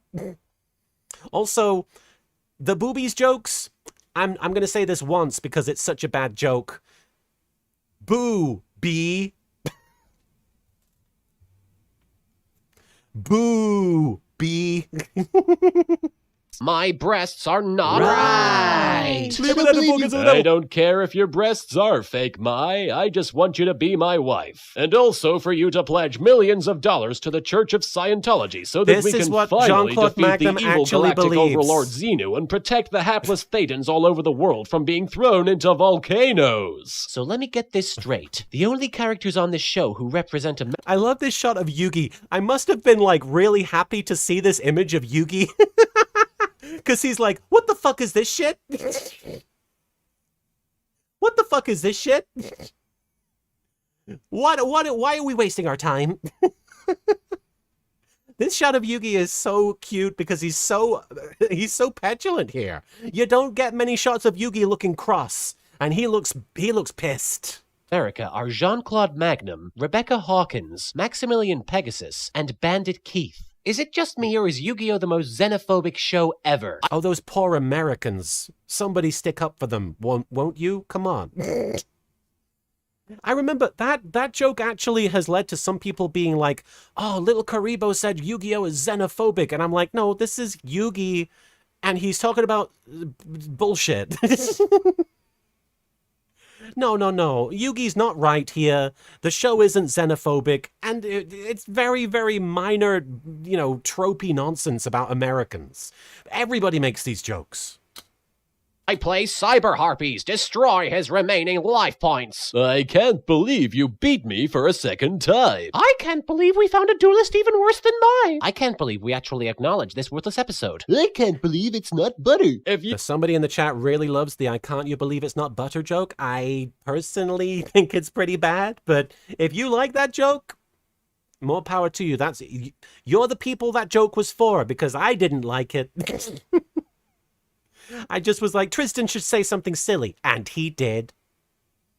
I can't believe it's not butter. They haven't added 4 kids on the butter. you won't marry me, then I'm going to kidnap you instead. Since Now check it out. You can see a bunch of very bad edits here. There's little, unless this is from the actual episode, I'm not sure. There's little flashes of black screen here. Look at this. This episode. I can't believe it's not butter. Watch this, watch this, watch this. if you won't marry me, then Watch this next. I'm going to See that? kidnap you instead. You see that black screen? Is that bad editing? I can't tell if that's from the show or not. I feel like that's bad editing on my part, but it seems like something I would have noticed. I think it's from the actual episode. Okay, in that case, you're forgiven, B. I cast aspersions on you without thinking. Since that appears to be the default Well, these response are to good to see anything you. on this show. A deceitful Scientologist. Who would have thought? Come to me, Mai. We have to appear Wait, there's even more black screen. Are you sure that's from the episode? I don't think it is. Is that from the actual episode? Seriously? I don't know about that. responds to anything on this show. A deceitful Scientologist. Who would have thought? Come to me, my... That you see right there. I don't know. That seems like it's... If that's from the episode, that's weird. We have to appear on Oprah so that I can proclaim my love to you while jumping on her couch like a giant infant. Jeez, lady, those fake That's specifically a reference to Tom Cruise jumping on Oprah Winfrey's couch that got memed on like crazy at the time. boobs are heavy. My breasts are not fake! She's going to fall to her untimely death. What would L. Ron Hubbard do? I see love, Write a book about it and then make a religion about it. That's what he'd do. and then I see France. I see my Valentine's underpants. Here comes the best joke of possibly the series. This is possibly the funniest... I just talked all that shit about the I can't believe it's not butter joke, and now I'm gonna be like, this joke is the best joke of the episode and the series. Joey, stop gawking at my nethers and save my butt. Aw, can I do both? Just shut up and catch me. Okay, but whatever you do, don't let go until I say...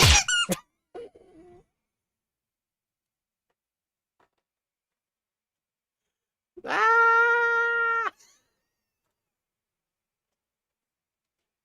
I think that's very funny.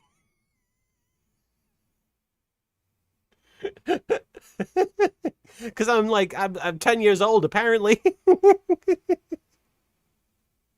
I'm a big fan of that joke. It's just the immediacy of it. The fact that he gets taken out so quickly. And then there's like the little squeak. Now, okay. Oh, should I even go into this? Because this is kind of bullshit of me. This is, oh no, I'm going to talk about it and I'm going to acknowledge that it's bullshit, okay? What I'm about to say to you is bullshit, okay? I had a very stupid reaction after I did this episode, and then episode, I think, 9 or 10 of Dragon Ball Z Abridged came out. And there's a joke, I think it's episode 8 or 9, where Vegeta is in the giant monkey form, and he squeezes Goku, and he makes the chew toy sound, the squeaky noise, and I was like, I just did that. Episode 10, part 2, and I was like, I just did a squeaky toy joke. That's my... I did that. That's me. So I was like, you guys, the squeaky toy jokes are mine. But no, it's a very funny joke in both iterations. I just think the boobies are funnier. The idea that her boobies would make that noise when they when they crush you, that's just really funny. But no, the squeaky toy joke in DBZ Abridged, very funny as well. And I was being a little shit having that reaction. And I didn't even vocalize my thoughts on that. I just had the thought in my head. I was like, but I did that. But honestly, it's really funny, and it's no disparagement against Team 4 Star whatsoever. I want to call myself out for having bullshit thoughts about it. I love this shot of Mai over Joey. It's just a fun shot. Joey is out of it. It finally happened. I killed a man with my breasts. Goals. So Mai, I don't suppose you're still sore about that whole attempted kidnapping thing, are you? Sorry, Jean-Claude asshole, but I'd rather have fake breasts than a fake religion. Looks Oh, that's a great line, B. Way to go. I'm going to use that. I'd rather have fake breasts than a fake religion. That's real. That's real. like you win this round, Xenu. Thanks for saving my life, Joey. Think I am be having the concussions now. Somebody referenced that recently in my life. I think it was my friend Katie. She said, I think I am be da-da-da-da now. Yeah, yeah, yeah. And I was like, what are you quoting? Oh, it's me. I love Dopey Joey. I love any time Joey gets to speak in nye. Now we can finally walk down this road and go to the Battle City Finals, which is exactly what we were doing before we were sidetracked by this redundant shitfest of an episode. And here he comes. With the goggles. I was always using the Naruto footage from episode 1 or 2 where he doesn't have the headband yet. So he just has the goggles all the time. And I'm like, oh, that's Naruto. He always has goggles, right? No? Oh. So now it's just immortalized. Why is everybody on this show a fucking duelist? That's because it's about duelists. That's why. Could you tell that I was running out of breath doing that line as Yugi right before? Could you tell I was trying to rush the line because the shot was limited in scope? On this road and go to the Battle City Finals, which is exactly what we were doing before we were sidetracked by this redundant shitfest of an episode. I'm talking really quickly because I know the footage is not very long, and so I'm going to try and get it all crammed into this one shot. Why is everybody on this show a fucking duelist? My goggles! They do nothing! What is that? That freaky thing. Hey, wait, I can't hear the girl sing.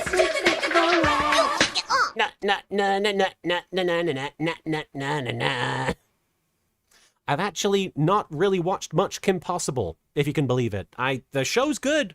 Everything I've seen of Kim Possible is 10 out of 10. I just have never sat down to watch it. It just sort of missed me. I didn't have Disney Channel or whatever it was on. It was not available to me for a while. So what do you plan to do once you reclaim your body? Well, that should be obvious. What is... The first thing I'm gonna do is get laid. And then I'm gonna get laid again. Then do some crack and get laid some more. That's what I'm all about. Getting f***ed.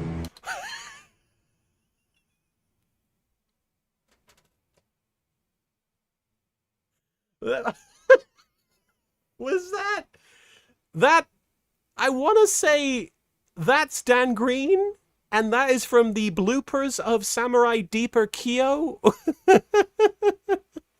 If you've ever seen Samurai Deeper Kyo, it's sort of Yu-Gi-Oh-ish, except they don't play card games, they fight as, you'd expect samurai to do. But that is, I believe, a blooper of Dan Green, the real Yami Yugi voice actor, saying that he's gonna get fucked. I believe that's it. I'm a big fan of Dan Green. Dan Green, very funny, very sexy. A very sweet guy. No, I shouldn't joke about Dan Green because obviously a personal hero of mine. Love Dan Green. And also I had the wonderful opportunity of being in the same room as Dan Green a couple of times at a convention. And I was really thrilled to know that he's somebody who goes out of his way for his fans. There was an autograph signing that he did that he stuck around for like 3 hours to make sure everybody got what they wanted. Everybody who lined up got to get a signature because he knew that it was special for people. And so I've always loved Dan Green. Nothing but positive things to say about Dan Green. But yeah, very sexy voice. That Jean-Claude Magnum. What a douchebag. I haven't been this disappointed by a talented actor since Christian Bale in Howl's Moving Castle. I want you off the f***ing set, you prick. Are you professional or not? Do I f***ing walk around? Am I gonna walk around and rip your f***ing lights down in the middle of a scene? Then why the f*** are you walking right through? Da-da-da-da, like this in the background. What the f*** is it with you? I forgot. So yeah, another kind of blooperish situation. Christian Bale, the audio is from the filming of Terminator Salvation. And it's the one thing everybody remembers from that movie, is a thing that's not even from the actual movie. Christian Bale got very upset at somebody for adjusting the lights on the set, I believe, while he was filming a take. And famously, the audio of it got leaked because he was berating this guy and just not holding back. And obviously, the footage is from Howl's Moving Castle, where Christian Bale played the titular Howl. And there are his titulars right there. And I guess I finangled a way of making it work into my episode. It's got nothing to do with Yu-Gi-Oh! Nothing to do with anything, really, but I think it provided a funny joke, at least. That's very funny. He has long since apologized, it's true. I personally think the clip is funnier than anything. Okay, EA Sports is in the card game, yes. Well, that's episode 39 we're about to watch. All right. I'm going to read some super chats because you guys are super duper. I appreciate how super you guys are with your chats. Thank you for being here for the stream. I do really appreciate it, by the way. Thank you for your company. Oh, good for you. And how was it? Well, it's ruined now, isn't it?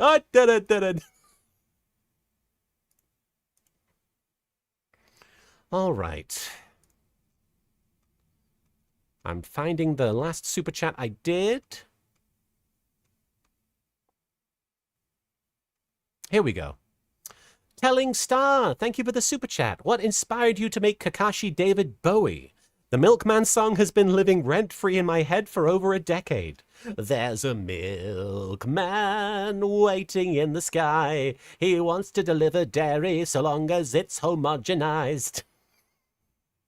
So Kakashi became David Bowie. I genuinely, I'm going back into the recesses of my memory palace. That's not a real thing. I do not have a memory palace. I'm not going to start thinking about Elvis Presley singing, "You ain't nothing but a hound dog."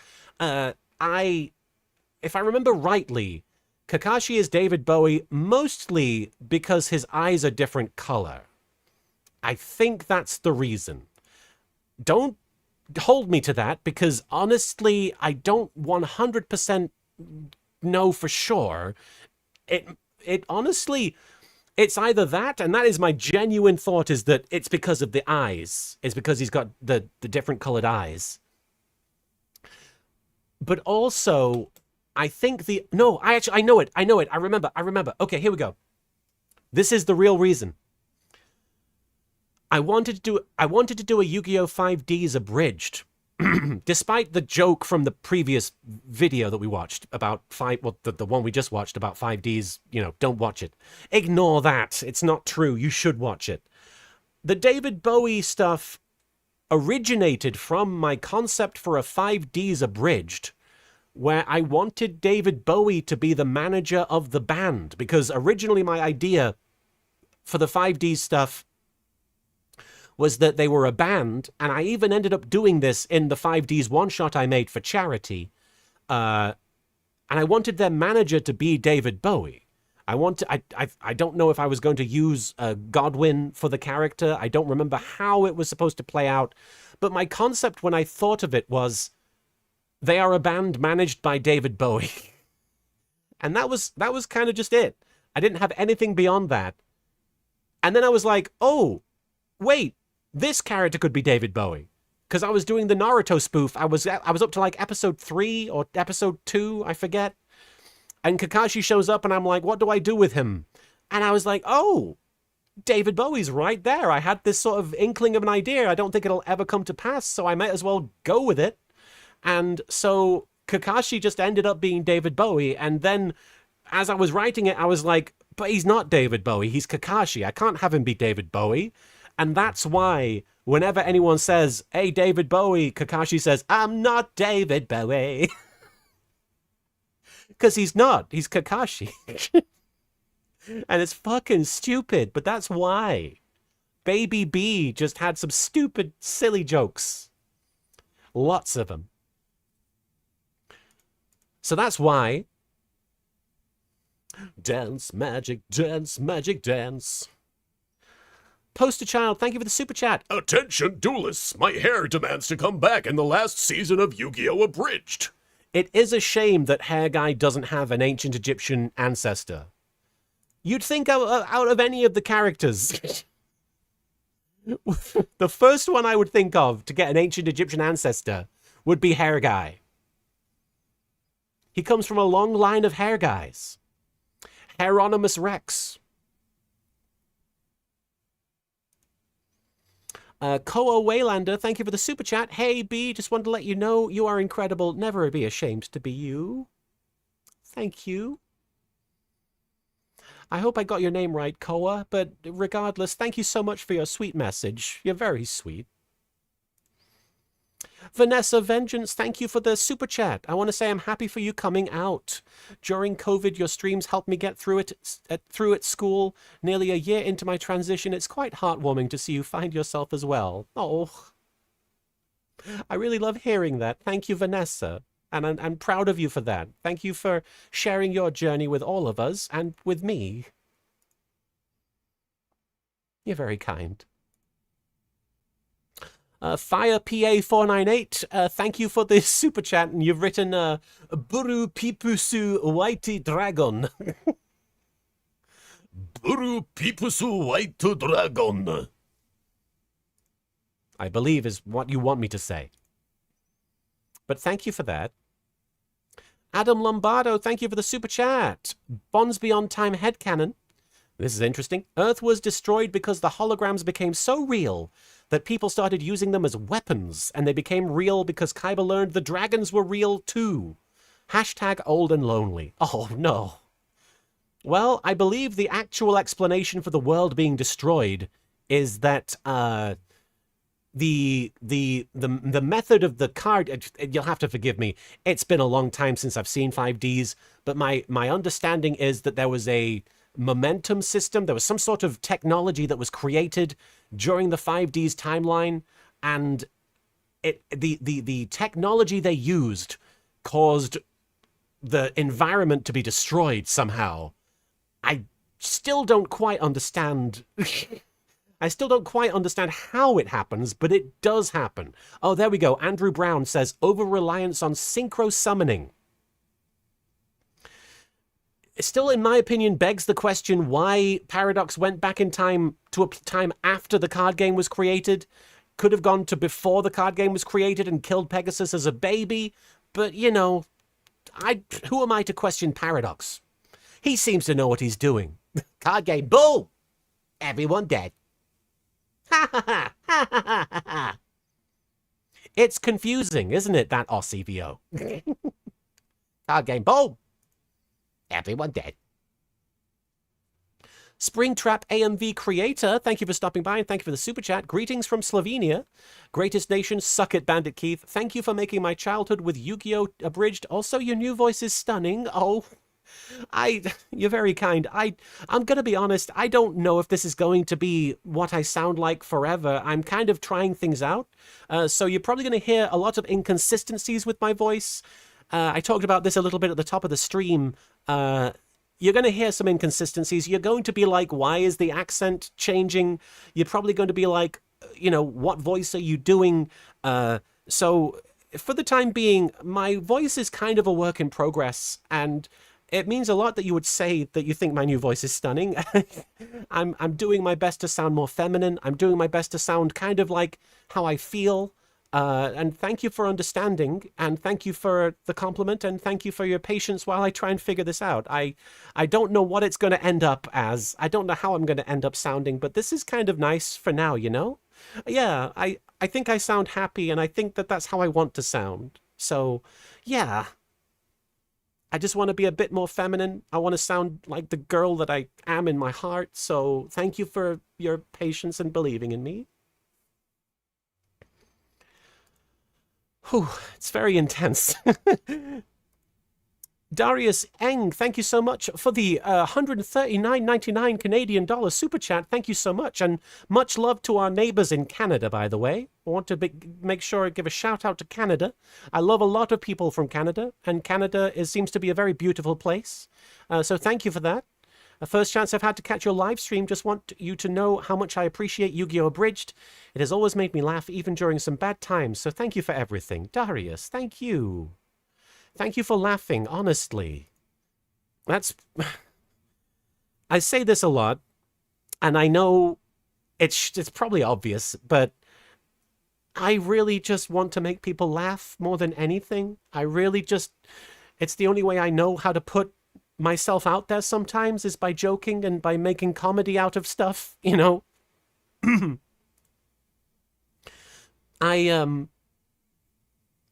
I talked about this on a panel, I think, when I had my 10th anniversary or the 50th episode anniversary of Yu-Gi-Oh! Abridged. But I have a very vivid memory of being bullied at school and having a really rough moment, a moment where I was just really feeling lonely and helpless. And I remember saying to myself, if I could make people laugh, this wouldn't feel this way. And so it means a lot that you laugh. It really does mean something to me, more than you realize. I'm going to take a drink. I'm sorry.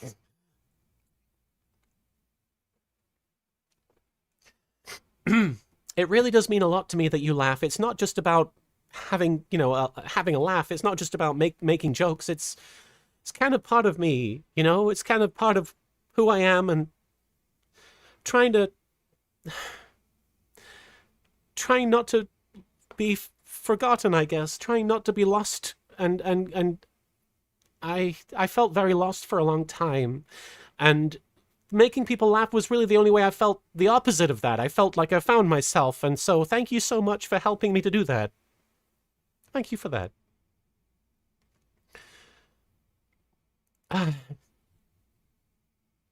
Adam Lombardo, thank you for the super chat. The internet is telling me you made the posters. Well, the internet, I think, is lying to you. I don't remember doing that.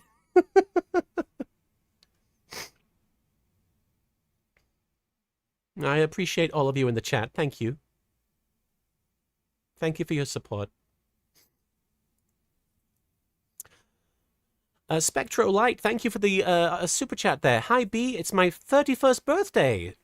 Oh, sorry, I'm going to drink some more water. I apologize that I'm so croaky today. It's a lot of talking. Hi B, it's my 31st birthday, so I've officially been a fan of you for over half my life. Oh my gosh. I'm a trans man, and I'm so overjoyed for you and your own transition. Oh, well, I'm overjoyed for you. Thank you so much for everything. Oh, Spectrolight, thank you for that. Thank you for sharing. I'm really excited to know you're out there and to have you here. And I'm so excited it's your 31st birthday. Happy birthday. Happy birthday to you. Happy birthday to you. Happy birthday, dear Spectrolight. Happy birthday to you. And many more. I love hearing from you. Thank you so much.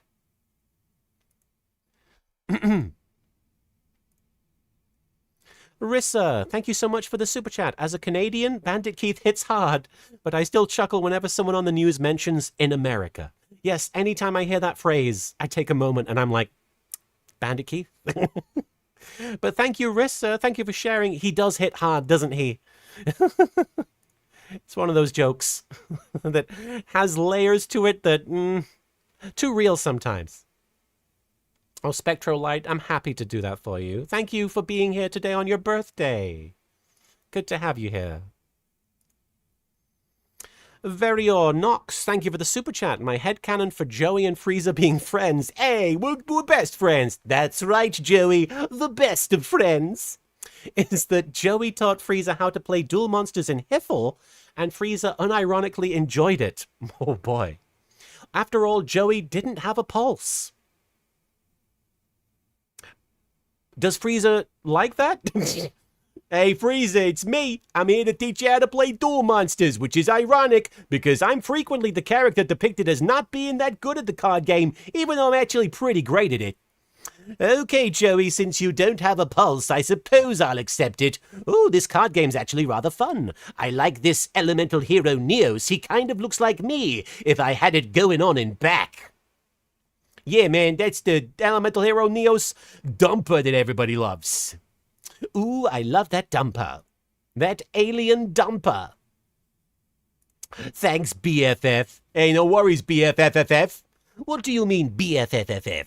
Oh, that's my best friend Frieza forever. Yeah? Oh, that's so sweet, Joey Wheeler. They're best friends.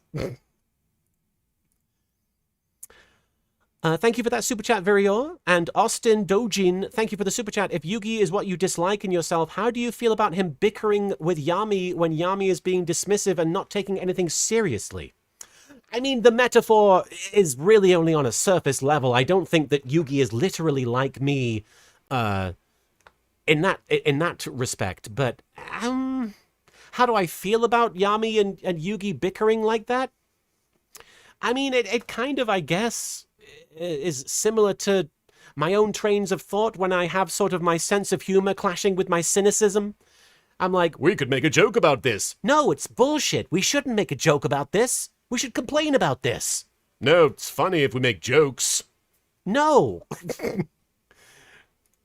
I guess it's kind of like that. Shakira, thank you for the super chat. Oh, Beyonce, Beyonce. Any fond memories collaborating with Masako X? Nothing but fond memories. I haven't collaborated with Masako very often. Obviously, I was in his YGO Abridged. I played a bunny rabbit, I think. I don't remember the show that well. I just remember getting to voice sort of a, Hey, it's me, I'm a bunny kind of guy. for YGO Abridged. And that was fun. I just want to say, though, Masako X, I'm so enormously proud of Lawrence. I don't know how many of you know this, but Lawrence has been very successful in his own right, making videos about the Formula One, and nothing but positive things to say about Masako, about Lawrence. He's the sweetest guy. He's always had a good heart. I think more than anyone, he deserves to be happy that I've met through this. It's weird, you know, I wouldn't say that I even know him like super well, just because I don't know a lot of people super well, because I'm a very kind of quiet, introverted person. But everything I know about Masako X is that he's the sweetest person, just the nicest guy. And I really hope, and for those of you who don't know, he's a father now, and I'm really proud of him. He's gone places in his life that, you know, in a lot of ways, he's the most successful of us. I'm so enormously proud of him. I have nothing but good things to say. I hope wherever he is, because I live in a different country now, I don't see him, but wherever he is, whatever he's doing, I really hope he's very happy, and I hope he continues to be very happy, you know? That's all I really can say, because I don't really have any specific memory to call upon that would really represent exactly how wonderful he is, but he's wonderful. He's really wonderful. I can think of nobody better to play Goku in the abridged version. You know? Just the sweetest person. I hope he knows that. I hope he knows that he's the sweetest person. I'm sorry, I'm emotional from a lot of different things, but I really hope he knows that. Samwise, thank you for the super chat. Joey finally got crushed like he always wanted. Yes. With your boobies, right? With your squeaky boobies, right? I really love the boobies, Joe. I love the squeaky boobies. I had a friend who was going to cosplay My Valentine, and she didn't end up doing it, but she really wanted to have a pair of chew toys, squeaky toys, in her bra so that if needed, she could do that. It was a really fun idea. Gabby George, thank you for the super chat. Abridged/canon Mai is a trans woman. Change my mind. I don't want to change your mind. If that's how you feel, if that's your head canon, if that's your personal canon, I think that's wonderful. I love that idea.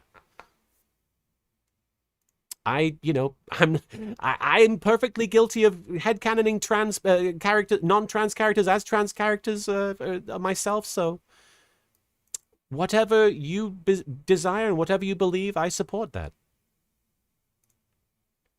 Andrew Brown, thank you for the super chat. Can't wait for Michelangelo to become the biggest, baddest when Splinter and all the other Ninja Turtles die. You are, of course, I think, referring to The Last Ronin? I didn't realize that was Michelangelo. Is that Michelangelo?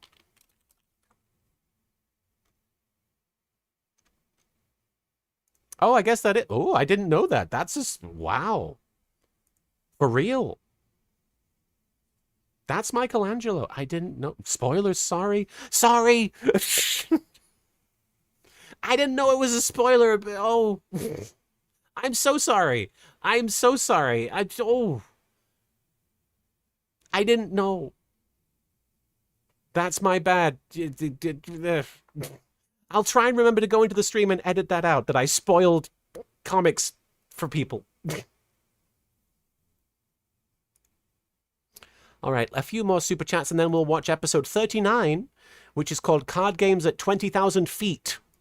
And unlike some of the recent Yu-Gi-Oh! Abridged episodes, there are no feet in this one. It's so funny. There are some people that have put time codes for the bit in episode 89 where you see the Dark Magician Girl's feet. And I'm like, okay, more power to you, I suppose. Okay, if it's well known and it's not a huge spoiler and it's revealed in the first issue, I don't feel so bad about spoiling it. You guys made it sound like a big deal. If it's not a big deal, I don't mind. Ina, thank you for the super chat. Remember this line? First, I'm going to do my laundry. Can I have some change? Of course I remember that. I used that audio for one of my videos.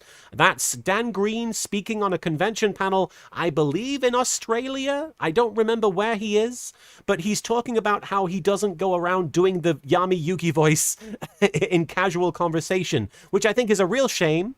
But he gives an example, which is, I'm going to do my laundry.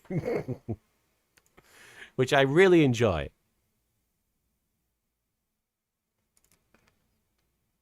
Ellie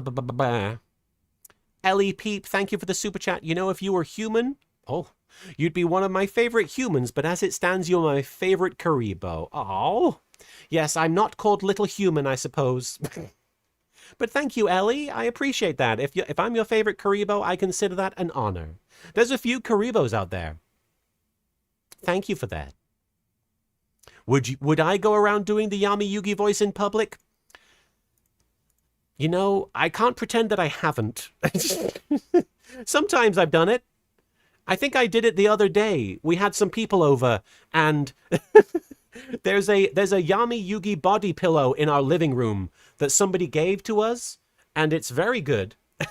But it's a body pillow, obviously, and so he's laying down on his side, basically, and with his sort of his chin nestled in his hand. And so somebody commented on it and was like, what is Yami Yugi doing here? And I just said, what you thinking about? Oh, Bulk Bogan, I think you're the reason you have friends. I understand that Yu-Gi-Oh! Abridged might have played a part in that, but it's all you. You have friends because you're you.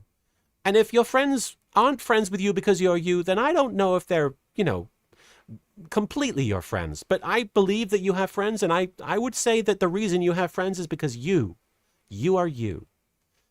And you deserve friends. Bjorn Biff, thank you for the super chat. There's been quite a few people on YouTube who have made reaction videos to Yu-Gi-Oh! Abridged. Have you ever watched any out of curiosity? Also, cheers for the 20th. Oh, thank you so much. I appreciate the cheers and the super chat. I haven't watched video reactions to this show, mostly because I don't watch a lot of reaction content. And it's not like I dislike... Oh, sorry. My tummy. It's not like I dislike the idea of reaction content. It's just not really, to quote Austin Powers, my bag, baby. It's not really my bag, baby. Especially of my own content, I think I would feel a bit weird. Because, I don't know, it'd be like, oh, I hope they like my stuff. Like, I don't know. It's not something that I'm interested in checking out. And it's not, I don't dislike it. I 100% support it, but it's just not something I'm about. The same reason I don't watch a lot of comedy in general is I'm not really watching stuff to laugh a lot of the time. It's hard to explain. I just don't watch it. Isn't this reaction content? Yes, but I won't be watching it. I won't be watching this after the fact. I probably will put this up and I might, edit all the episode clips into a single video, but I'm not actively watching it myself. I'm putting it out there, you know. A lot of the time I make content that I personally wouldn't watch. And it's not because I think it's bad or because I'm a hypocrite. It's just I'm making this because I feel like I'm good at making it, but I don't think I would enjoy watching it. You know? I personally feel that, you know, if you create something, it doesn't mean that you personally would love that thing yourself. Sometimes people make... Bless you, Tilly. Sometimes people make stuff and they have no interest in it once it's done, you know? You just meant to see what people like about it or how they react to jokes? Yeah, I see what you mean, and I think that's the only reason to really watch it for me. But no, I personally...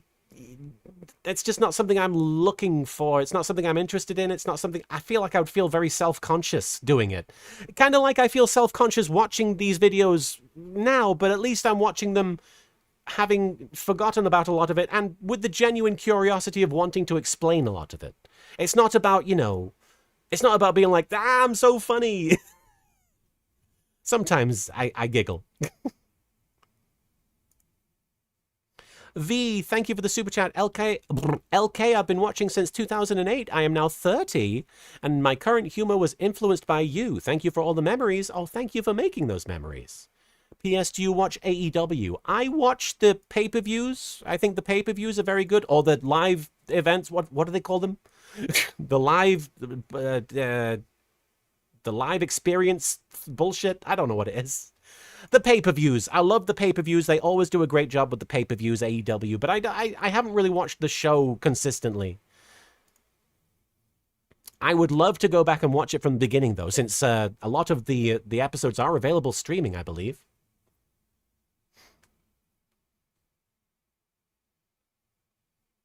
You have a little blue scapegoat coin purse, Bulk Bogan. You've been using it as a tool to start being you in public and stop caring about what people think of you. I'm so proud of you, Bulk Bogan. Way to go. It's the little things. You start with little baby steps. You should be proud of yourself. You shouldn't be ashamed of presenting yourself however you want to present yourself. Very proud of you. You're very brave. Ina, thank you for the super chat. You should pull a Togashi and instead of doing... Tilly, she's on the couch. My dog is on the couch and she's staring at the blanket and she can't get to it because there's a pillow in the way. She has the most first world problems of any dog. I'm sorry. Tilly, you can figure it out. Climb over the pillow. If you hear a whining dog in the background, it's because she's a big baby. Ina, you should pull a Togashi and instead of doing season 5, go back and start from scratch and remaster it. Please don't. I don't know who Togashi is. Who is that? Forgive me. Togashi. Is this Hunter x Hunter? I was in that. I should know who this is. I'm in Hunter x Hunter.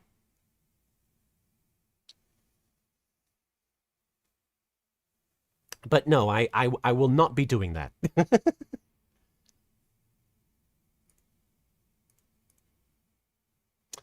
Jim, sorry, you did a super chat. It's possible I just haven't gotten to it. I do take a while with these. I do apologize. Let me just double check. I'm sorry. I've been going through a long list of super chats. Yours might just have not popped up yet. Let me go back and see if I can spot it in the chat. I do apologize if I've missed that. Jim 481. Let me look this up. So, oh, it's because I haven't gotten to it yet. I do apologize. It's gonna be a little bit. I'm so sorry.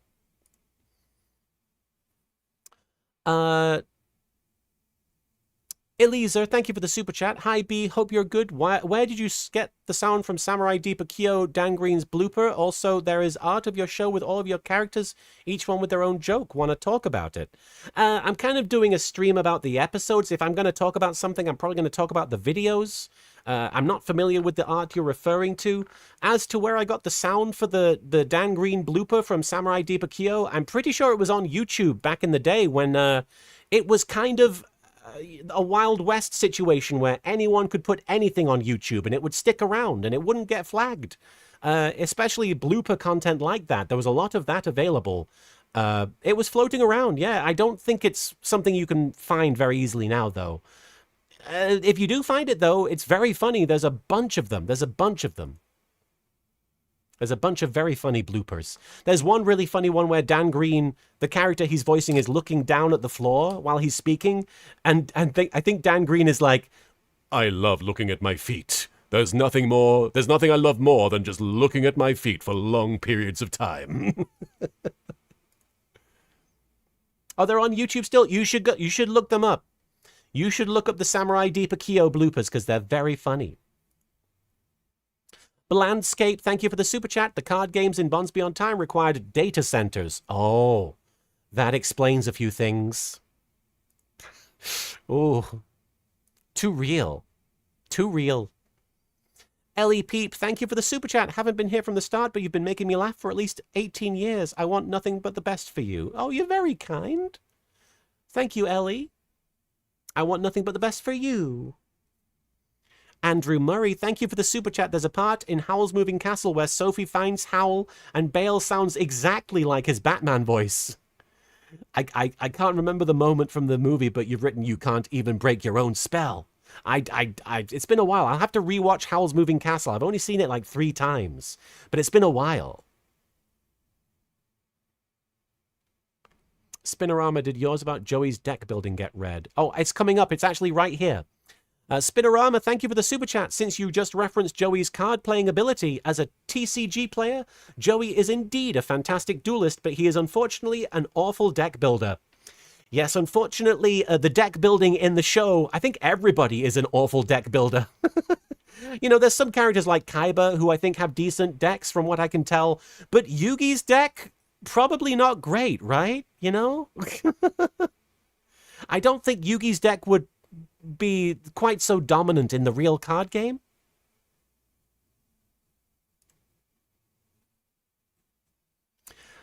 S1MME.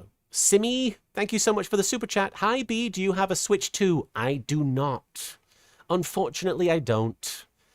The money that I do have, unfortunately, I don't really have enough money to justify spending it on video games these days. I do want a Switch 2, but I also just don't have the time or the money, you know? Any hint as to when the next GX video will be up? I'd like for it to come out early next month. That's my goal. That's my goal. Thank you, the Game Goose. If yes, have you played Pocopia? It's amazing. If not, I could gift it to you as a congrats on coming out gift. Oh, you're very kind to offer, but please, you don't have to do that. Your kindness is enough of a gift. The fact that you would want to do that, that's the gift. And you've given me a super chat, so just know that your kindness is appreciated. You don't have to give me anything, seriously. That game looks fun, but I don't think I'd have the time to invest in it, honestly. It would probably be a waste. So thank you for offering, though. Cat the Mermaid, thank you for the super chat. Still to this day, I have to sing Bakura's name to the Star Wars theme thanks to Merrick Plays. I'd love to see it return after YGO Abridged is finished. I'd like to do stuff like that. I'd certainly love to return to things like that. Unfortunately, with stuff like the Old Republic, the MMO, it's a lot of content. It's very time-consuming, but I would very much like to return to the Vampire Plays, the Merrick Plays Vampire the Masquerade Bloodlines. I think that would be a lot of fun. The Let's Play of that. Caitlin L, thank you for the super chat. So nice to hear you being more emotionally open. Hopefully this doesn't make you feel weird, but my Transdar pinged for you back during the Noah arc. That's interesting. I'd be very curious to hear what it was, if there was anything specific, but I don't feel weird at all about that. If you've had the inclination that I'm trans, accurately, obviously, if you've thought that that's been a thing, I had a number of people come to me and say, I thought you'd already come out, which is kind of amazing to me. But no, it's something that I've been, you know, only really aware of for the last few years, like directly. It's only something that I've been 100% aware of and sure of in the last few years, but it's something that has been obviously under the surface for much longer. So if you noticed something, it's quite possible. It's quite possible that you've clocked something. And for all I know, I was putting signals out there without realizing. B was oblivious. And Witty X, my pronouns are she, her. Those of you who are wondering. I want to clarify that if people continue using my dead name or using my old pronouns, I'm going to be understanding. I'm not going to be one of those... I'm not going to do something along the lines of, get upset. I'm not going to, kick anyone or do anything like that. I'm really going to just reaffirm that that's who I am. I'm she, her. I'm B. I will be understanding to a point. I don't want anyone to feel like, they should feel bad if they don't remember to do it. It's a process, it's a learning process. Even I'm fucking it up from every now and then. So please don't feel bad. But this is who I am. This is who I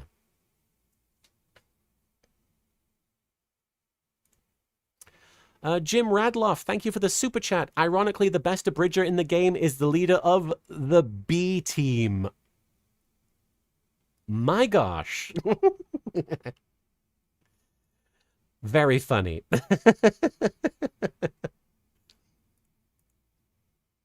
Hey, it's totally okay if you make mistakes. I want you to know that. It's okay. I'm 100% understanding and forgiving of anybody who still uses my old name or uses the old pronouns. I really don't. I really understand it. I fucked up myself in the past, and I will probably continue to fuck up, We all do this. Ina, thank you again for the super chat. You said it yourself once. You do YGO Abridged to make us laugh. You did Ninja Bridged to make yourself laugh. And that's very accurate. I have the sense of humor of a kid. I have a very puerile sense of humor. I'm still kind of in my Beavis and Butthead phase humor-wise. A lot of it is very stupid, very puerile. Hey, it's totally okay, Ellie. I don't have any issue with that. If people use the old name, I just sort of filter it out in my brain and I move on, It's part of this. It's totally okay. The Popcorn Fairy. I'm going to read a couple more super chats and then we're going to watch episode 39, Card Games at 20,000 Feet. Feet. The Popcorn Fairy, thank you for the super chat. Got my hair cut the other day. I couldn't read the wall clock without my glasses, so I just had to sit there like, I wonder what time it is. I love it. I love it. Am I B or B? I'm B. It's B-E-A. It's short for Beatrix, but I recognize that that's kind of pretentious sounding, so... That's my little thing. I know that I'm Beatrix, but you can call me B. I prefer B. I think B is fun.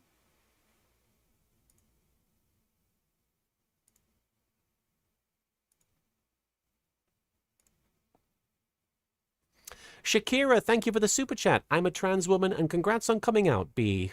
Shakira, thank you. You're very kind and I love you for sharing and I love you for that. Thank you for that. 100% support to all the trans folks in the chat. My trans sisters, the trans men, the non-binary folks, gender non-conforming folks of all kinds. Thank you. You're welcome here.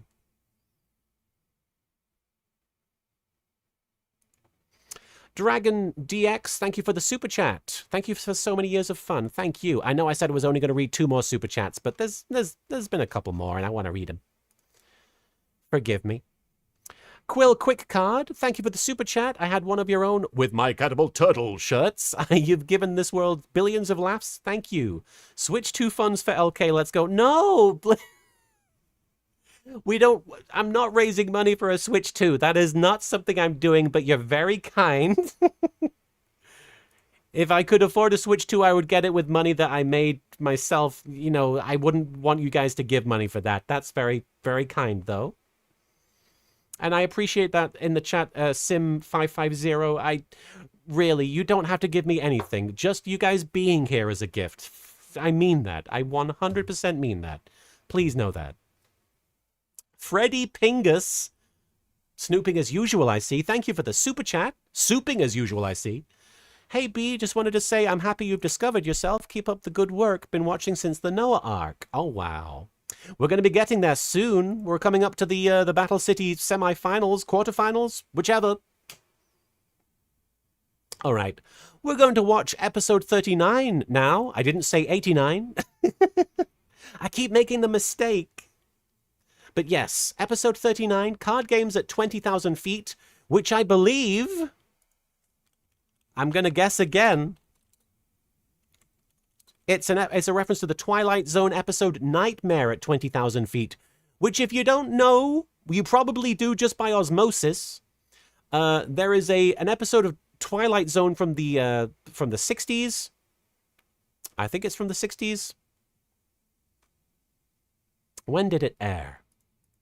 It doesn't matter.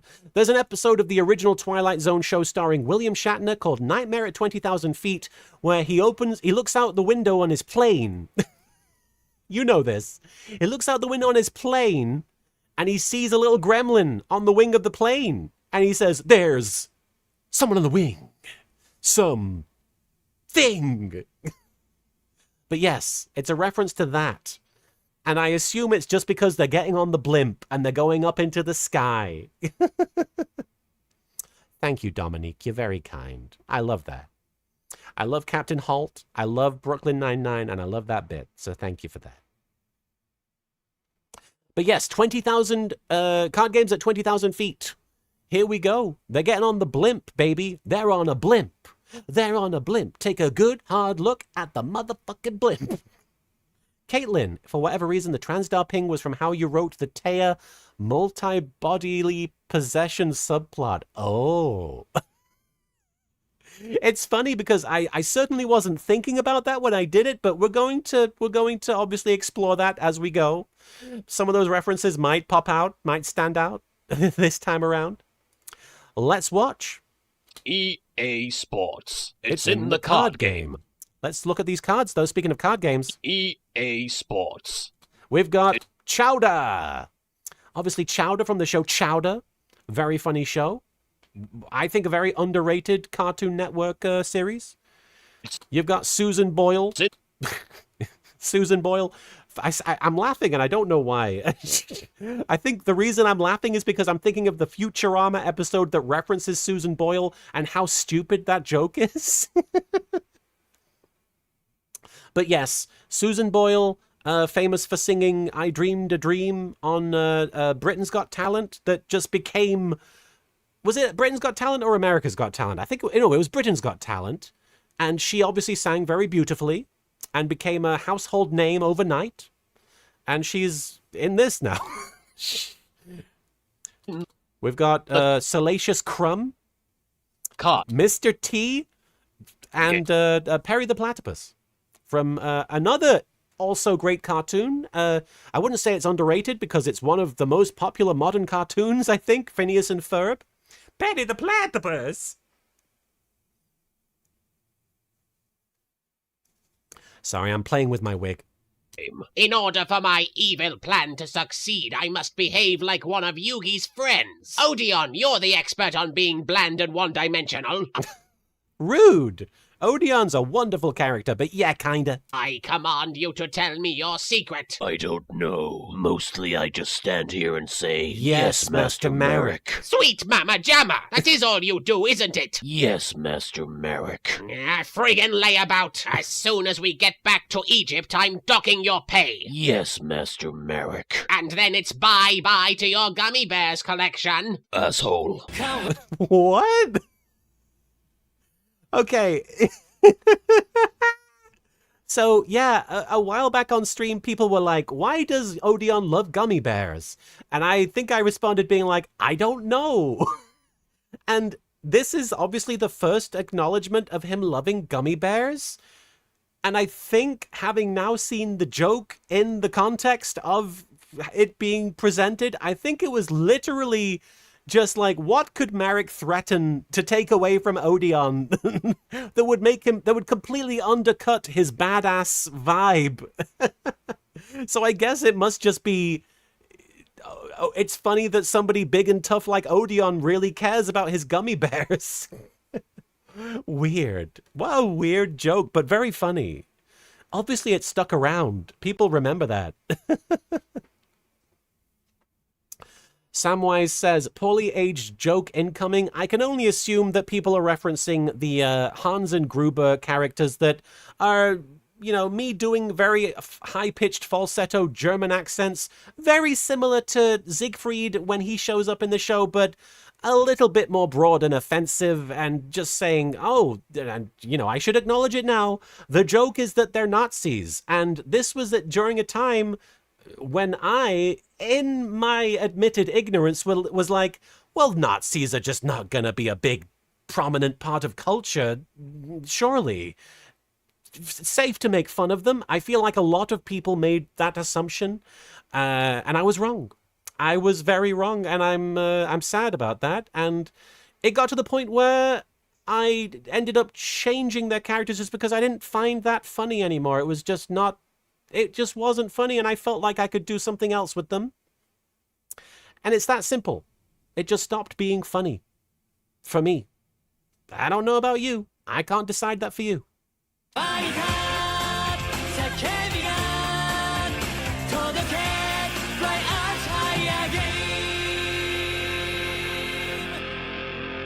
What's up, Shady Do Look, Rags? Seto, Yugi and his friends have arrived. Whoop-de-f***ing-do. A censored Kaiba fuck. Contrary to episode 89. Welcome, I am Gruber, and this is my brother Hans. We need to be seeing your locator cards before we are letting you pass. These guys are my elite Kaiba Corp security agents. Yeah, great security, Kaiba. We just walked right through the front door, no problem. And by the way, good job holding the secret Battle City finals in the largest, most obvious building in the city. I never would have guessed they'd be in the huge open-top Kaiba Corp stadium. No, that is very funny because, yeah, they're like, you gotta find the locator cards to figure out the location of where you need to go. It turns out it's that giant stadium over there. Pretty funny. Do not disrespect the Führer, or we shall be forced to shoot you in the kneecaps. Hail Kaiba! You might want to tone it down a notch, guys. Even Kaiba's got problems with it. Even back then, there was an awareness of that was pushing the envelope. Ja, mein Führer. Hey, look! It's that mysterious yet highly attractive stranger that we met a few episodes ago. Hello, everyone. I have absolutely nothing interesting to say. Wow, not only is he drop-dead gorgeous, but his personality is vapid and uninteresting. He'll fit perfectly between my thighs. I mean, within our circle of friends. Calm down. Oh my gosh, Taya, I get it, but calm down. I don't trust this guy. Maybe it's the way he was ranting about destroying the Pharaoh right before he told all those Steves to kidnap us. Nah, I'm probably just being paranoid. Future husband, allow me to introduce my future sex slave. Hey there. Goodness gracious, calm down, Anzu/Taya. I do enjoy the slow zoom in on Joey as he's putting 1 and 2 together. I think that's very funny. I'm Yugi Moto, gullible idiot in training. Soon I shall destroy everything you hold dear. I mean, hello.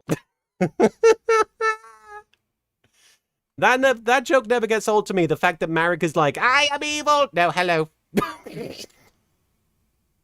I am Malik Blishtar, not to be mistaken with Malik Ishtar. Your words sound vaguely suspicious, but I'm too distracted by your midriff to notice. Seriously, I bet you could grate cheese on those abs. Whoa, a little bit of a, not really an actual foreshadowing, but that kind of foreshadows the Frieza looking at Goku. You could grind meat on those things. Is that the line? I don't remember. Yes, but the smell tends to linger something awful. It's because he does it. He tries it. He actually grates cheese on his abs. And I do appreciate you, Demon. Thank you for being such a wonderful mod. I'm sorry that I need to get more mods, honestly. That's actually something that I do need to look into. But thank you for being here and for being very, very wonderful. I think there's something fishy about that guy. Destroy you all! Man, if I could only put my finger on it. Hey, it's the other sexually ambiguous character. Bakura, what are you doing here? You should be in the hospital. Somehow I managed to cure my wanker's cramp, enter the tournament, win 6 locator cards, and find my way here on foot in less than 1 episode. Over the top anime reaction! I can't believe we're expected to believe all this. And yet apparently we do. Yugi, I actually do think in the original footage, Yugi is very suspicious of Bakura here. So technically this is not whenever I do jokes like this, I kind of have to change the way the characters are behaving in order to make it seem funnier. But you could argue that in the original scene, Yugi is like, hey, what's the deal? What is going on? Why are you evil? How are you here? Well, who are you? Who are you? God, we're stupid. This must be what it feels like to be Tristan. Zack and Cody are my imaginary friends. I didn't realize we established it so soon. I did not realize that we established that Zack and Cody are his imaginary friends this early. I thought that it took a few episodes yet. He actually talks about it. Oh, okay. So there is a preclude to it. I say, chaps, it appears there's another bloke coming this way. State your name. I am Marek Ishtar. I like to take control of people's minds and dress in highly effeminate clothing. Also, I have an irrational hatred for gummy bears. I'm pretty much the worst boss ever. No, I'm not. I mean, who is this strange person of whom I've never heard of? He seems like a big bald jerk. Sorry, I'm too busy enjoying it because these episodes in particular, I think, are where the show, quote unquote, starts getting better. You know, the editing is better. The voice acting is, in my opinion, significantly improved at this point. It's not quite there yet, but it's getting there. And then just hearing this back and forth with Odeon and Marek is like, I didn't remember any of this. This is so funny. Yes, I, Marek Ishtar, am a huge jerk. Cut it out, you knobhead. Yes, I, Marek Ishtar, am a knobhead. I command you to stop agreeing with me. Look, I don't know what the is going on here, but you're on notice. I don't take kindly to kidnapping and attempted murder. But since you have a god card, I suppose I can allow you to be in my tournament finals. However, try anything funny and I'll probably issue you a stern warning and wag my finger at you. That is about all he does. There is so many things that happen in these finals. There are so many things that happen on the blimp alone where Kaiba should really be like, okay, the tournament's over. Tournament is done. This has gone too far. You guys are taking it too far. I'm just here to get some god cards and play games, and you guys are murdering each other. But he just sort of sits there and is like, I don't know, it seems okay. Whatever. House rules, I guess. Then you'll be sorry. Can't we just have this guy arrested, Seto? This is Japan, Mokuba. In this country, card games are the only law. Hail Kaiba! You know, it figures. Jesus Christ. No, it's not even the joke that's offending me there. It's just the loudness of it. Finals would be happening in the only building large enough to contain Kaiba's ego. That's where you're wrong, Wheeler. There is no building large enough to do that. That's why the finals will take place in the sky. Man, that is the second largest card game-based Zeppelin I've ever seen. I really am happy with the use of the Bowser airship theme more than anything. I think that's one of my favorite music-based jokes in the series is when the blimp shows up, it's the airship theme, and I feel like I'm playing Mario 3 again. It's just, that's one of the best pieces of video game music ever. It's just so exciting, atmospheric, intimidating. It tells you what you can feel that stage in that song. You know, some billionaires like to use their money to help society. No, they don't. No. Incorrect, Yugi. Who? Name one. I will wait. I will wait for you. And I will be waiting a while. You fool. Seto Kaiba spends it on enormous blimps and dragon-themed amusement parks. That's better than what some of them are doing, and let's be honest, come on. Everybody on board the Kaiba Corp Doom ship. We have free Wi-Fi and snacks for the kids. We can take off now. But mein Führer, the final contestant, she has not yet arrived. And we need to wait for Ishizu. She's queen. Come on. Then I guess it sucks to be them. Ja, mein Führer. Sorry I'm late. I was busy predicting the future. Then why didn't you predict that you would be late? Because shut up. I remember that getting a big reaction when she said that the first time. I remember when she came out with, because shut up. Everyone was like, yeah. Because shut up. That's actually very defining for her character. because she doesn't want to have to explain any of it. Attention passengers. They are talking a lot, these guys. I was apparently really excited about this at the time. You fool, B. Finals shall commence in approximately 2 hours. In the meantime, we invite you to look through the window at the city below, which shall soon be demolished to make way for Hellkaiber's glorious utopian society. Heil Kaiber! Long live the Master Race! Thanks for standing Jesus. by me, Joey. You're the best brother a girl could ask for, even though it took us about 1.5 seasons to finally be in the same scene together. Don't worry, Serenity. From now on, I ain't gonna neglect you. I'm gonna treat you with the same respect I show Tristan and Taya. It's party time! Tristan Taylor is in the hizzy. Who let you people in here? Let's raid Joey's minibar and get totally wasted. I'm so naughty, I should be spanked. Woohoo! Best party ever! I'm gonna be honest, I just enjoy seeing this because these characters I have such a fondness for, not just in the actual show, but in the abridged version, and getting to see them come in and be like, yeah, let's party. I'm like, oh, good for you guys. It's always so high stress stakes situations for you, and now you're just like, let's chill out and have fun. What is going on with Taya? Those arms don't look natural. And what is this book she's freaking out about? What's going on? How the heck am I supposed to train for the finals with all this noise? Where the hell is that security? Just watch, Hans. He will be Oh, so no. excited. Hey, what are you guys up to? We just wanted to No, show the Fiora no, our no. new Kyber Corp logo. Yeah, No. we spent weeks designing it. My No, you brother didn't. is way too busy to look at your stupid drawings. I love Yu-Gi-Oh! Cardmaker.net so much. I could spend hours making these things. Internet humor. Somehow almost as offensive as the Nazi jokes, because it's just bad. Great, now Taya's pulled down Duke's pants and she's spanking him. Now, I keep mentioning it, and I would be remiss if I didn't acknowledge that, yes, here is some more butt references that I snuck in there to be like, I like butts. You can hear spanking off screen. That's definitely necessary. That image is now burned into my retinas for the rest of my life. Yeah, I'm so drunk right now. Maybe Oh, here they come, here they come. This is where they show up, right? Here they are. I should flirt with Serenity. Go for it, Tristan. She's right for the picking. Yeah, Cody's right. Wait, I thought you were Cody. Does it really matter at this point? I was very happy about the fact that they sounded like that. I thought that was very funny, even though we already established 2 very high-pitched shrill characters in this episode. But I do also love the running joke that neither of them know which one they are.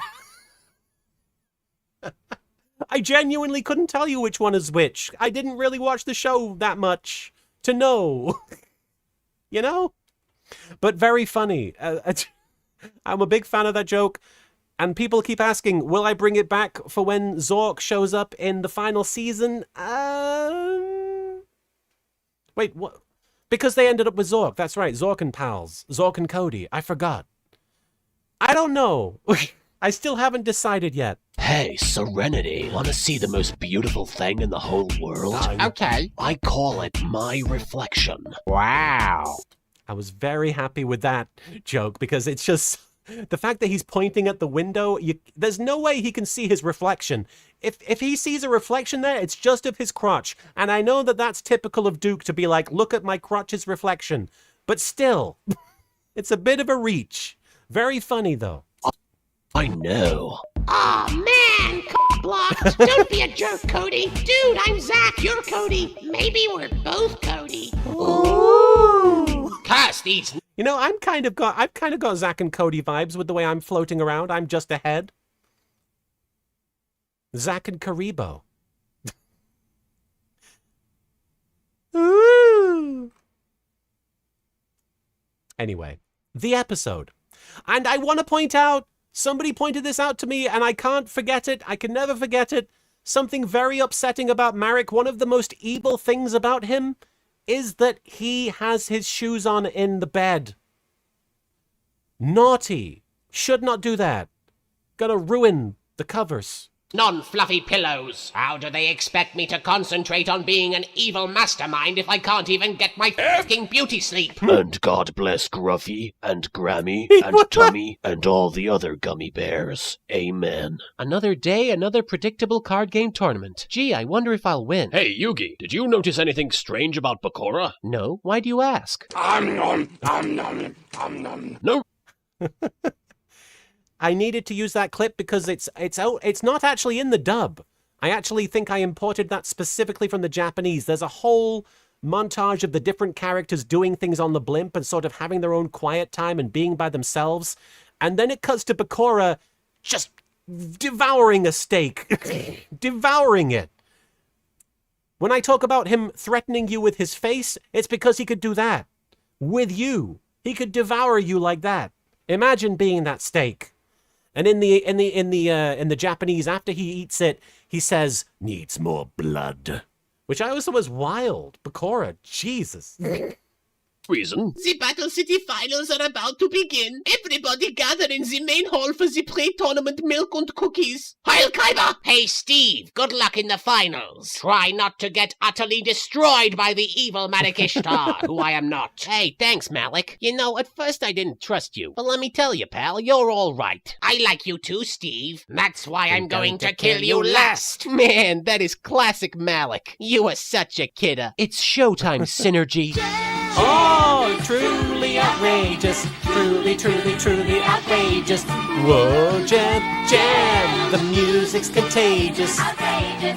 Gem is my name. No one else is the same. Gem is my name. Gem.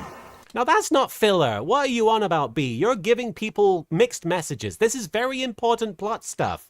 They're getting on the Zeppelin to go do the finals. This is necessary. You're just saying filler. That's ruining all meaning of filler. Love Gem, though. If you've never seen Gem, yeah, she's kind of like a Hannah Montana type where she has the alter ego of Gem. And so I'm more familiar with Gem than I am with something like Sailor Moon. If I'd been more invested in Sailor Moon, I probably would have made a Sailor Moon reference with Yugi's transformation at some point. But for me, as a child of the 80s/90s, Gem is where it's at. I must find those fools. What's this? What's this? Oh, God. Ooh, ouch. Ouch, Charlie. Ouch. Ouch, Charlie. Ow! He enjoys their pain. I could murder a cup of tea. That's something I say all the time. For real. I could murder a cup of tea. Heil Kaiba! All right, why did we need you happen? Why did we need that? All right. I was real proud of it, I guess. Jesus. All right, though. That's all my voice can handle for today. I'm going to read a few more super chats before we go. But that was a lot of fun.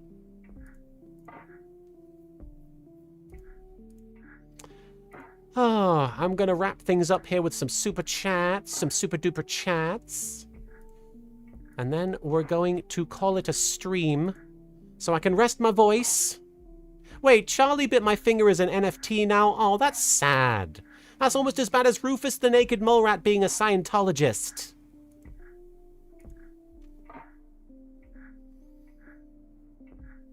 Dragon DX2, thank you for the super chat. Thank you for so many years of fun. Thank you for watching it for so many years.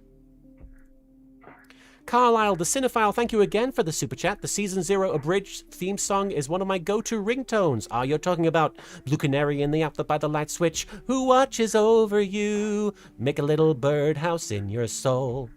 Love that song. It makes me think of Yugi. The stream died as it lived, draped in the arms of another man. Oh, Popcorn Fairy, thank you for that. Carlisle, no one around me ever seems to recognize it. Well, they are uncultured, because they should recognize they might be giants. And if they don't recognize they might be giants, they should go listen to it. Play them fingertips. Zachary, thank you for the super chat. Kaiba really wants those god cards. Yeah, he's willing to allow anything to happen to get them. Some of you may die, but that is a sacrifice that I'm willing to make.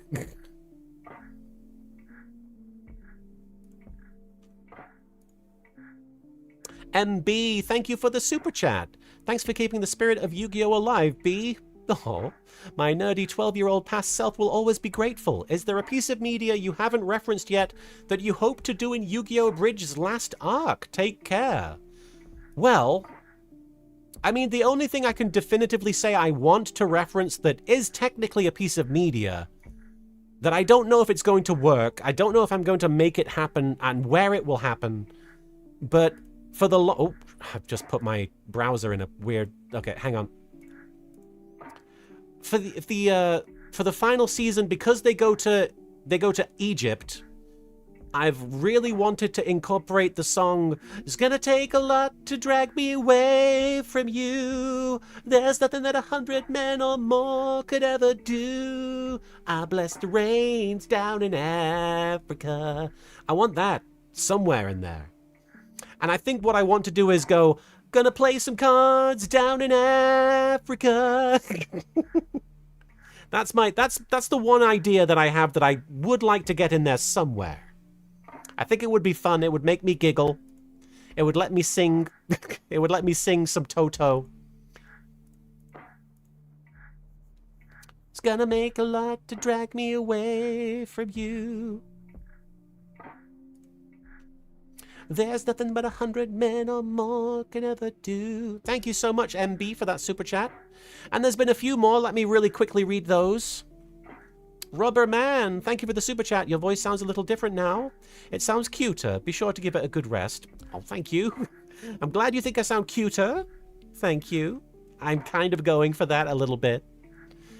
Shakira, thank you again for the super chat. Thank you once again, B. Been staying up for this. Thank you for staying up. Please go get some rest, though. You take care of yourself more than anything, okay? Jay Gillen 92, thank you for the super chat. Thanks for all the episodes over the years. I've been watching since 2007. Wow, that's only a year after I started. That's incredible. Thank you for that. Thank you for watching for so long. Rotten Figgy, thank you for the super chat. Hi B, wanted to say that Yu-Gi-Oh! Abridged was instrumental in my realizing I was a trans man. Marika Bakura especially. I wouldn't be myself without you. Thank you for sharing that. I want to reinforce that you are you because of you. I might have helped you unlock some part of yourself, but it's still you that did the work. It's still you. You are the reason that you're important and that you're special. And I'm very grateful to have been indirectly involved or part of that journey, but the journey's yours. And I'm so proud of you. Thank you for sharing that. It's wonderful to hear from you. Thank you. Verio Noctem, thank you for the super chat. Petition to have Joey show up in an episode of Hiffle briefly because Yugi played a god card. Bjorn, thank you for the super chat. Zach had a slightly chubbier face. That was pretty much how you could tell them apart. I see. I'll have to keep that in mind. And Carlisle, thank you once again for the super chat. I meant the song that originated in season 0, but you also use as the theme. Oh, you're talking about Kawaita Sakebida. Okay, my bad. I just automatically assumed season 0 equals They Might Be Giants, but obviously that's my version. I'm sorry. Thank you so much, everybody, for all those super chats. And thank you for sharing this experience with me. I will come back Wednesday at around the same time. I'll be back with more episodes. We're going to be entering the 40s, which is getting us close to halfway through the series. We're getting close to the halfway point, which is wild. And this is where a lot of the videos start getting quite a bit longer in comparison to the older ones. But I think that they get real good around this point. There's some really good episodes toward the end of season 2. I really enjoy the Joey versus Odeon duel, the Mai versus Yami Marek duel. There's some really fun episodes. And then, of course, we enter season 3 with the Virtual World arc, which has a number of guest stars, which I'm very grateful for them contributing. There's going to be a couple of instances where I might not talk about certain people quite so much because they're no longer part of my life for one reason or another, and I just don't want to dwell on them. So please be understanding if that is the case. But I will see you guys on Wednesday. It shouldn't get cancelled, Desmond, and if it does get cancelled, I apologize. It'll probably be for a reason beyond my control, but I will do my best to guarantee that I'll be here on Wednesday. Thank you for being here with me today, and I'll see you Wednesday, I hope. If not, later. Take care. Have a great rest of your Monday. Bye. Thanks for being here. And Blaine, thank you for the super chat. Check his pulse, Yugi.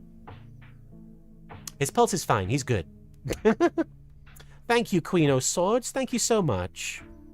You're very kind. Bye, everyone. Bye. Oh, no. Me, a Pickle, a Team 4-star aren't cut out of my life. You'll see. I will make it clear who I don't want to talk about. You'll know. Bye. Take care.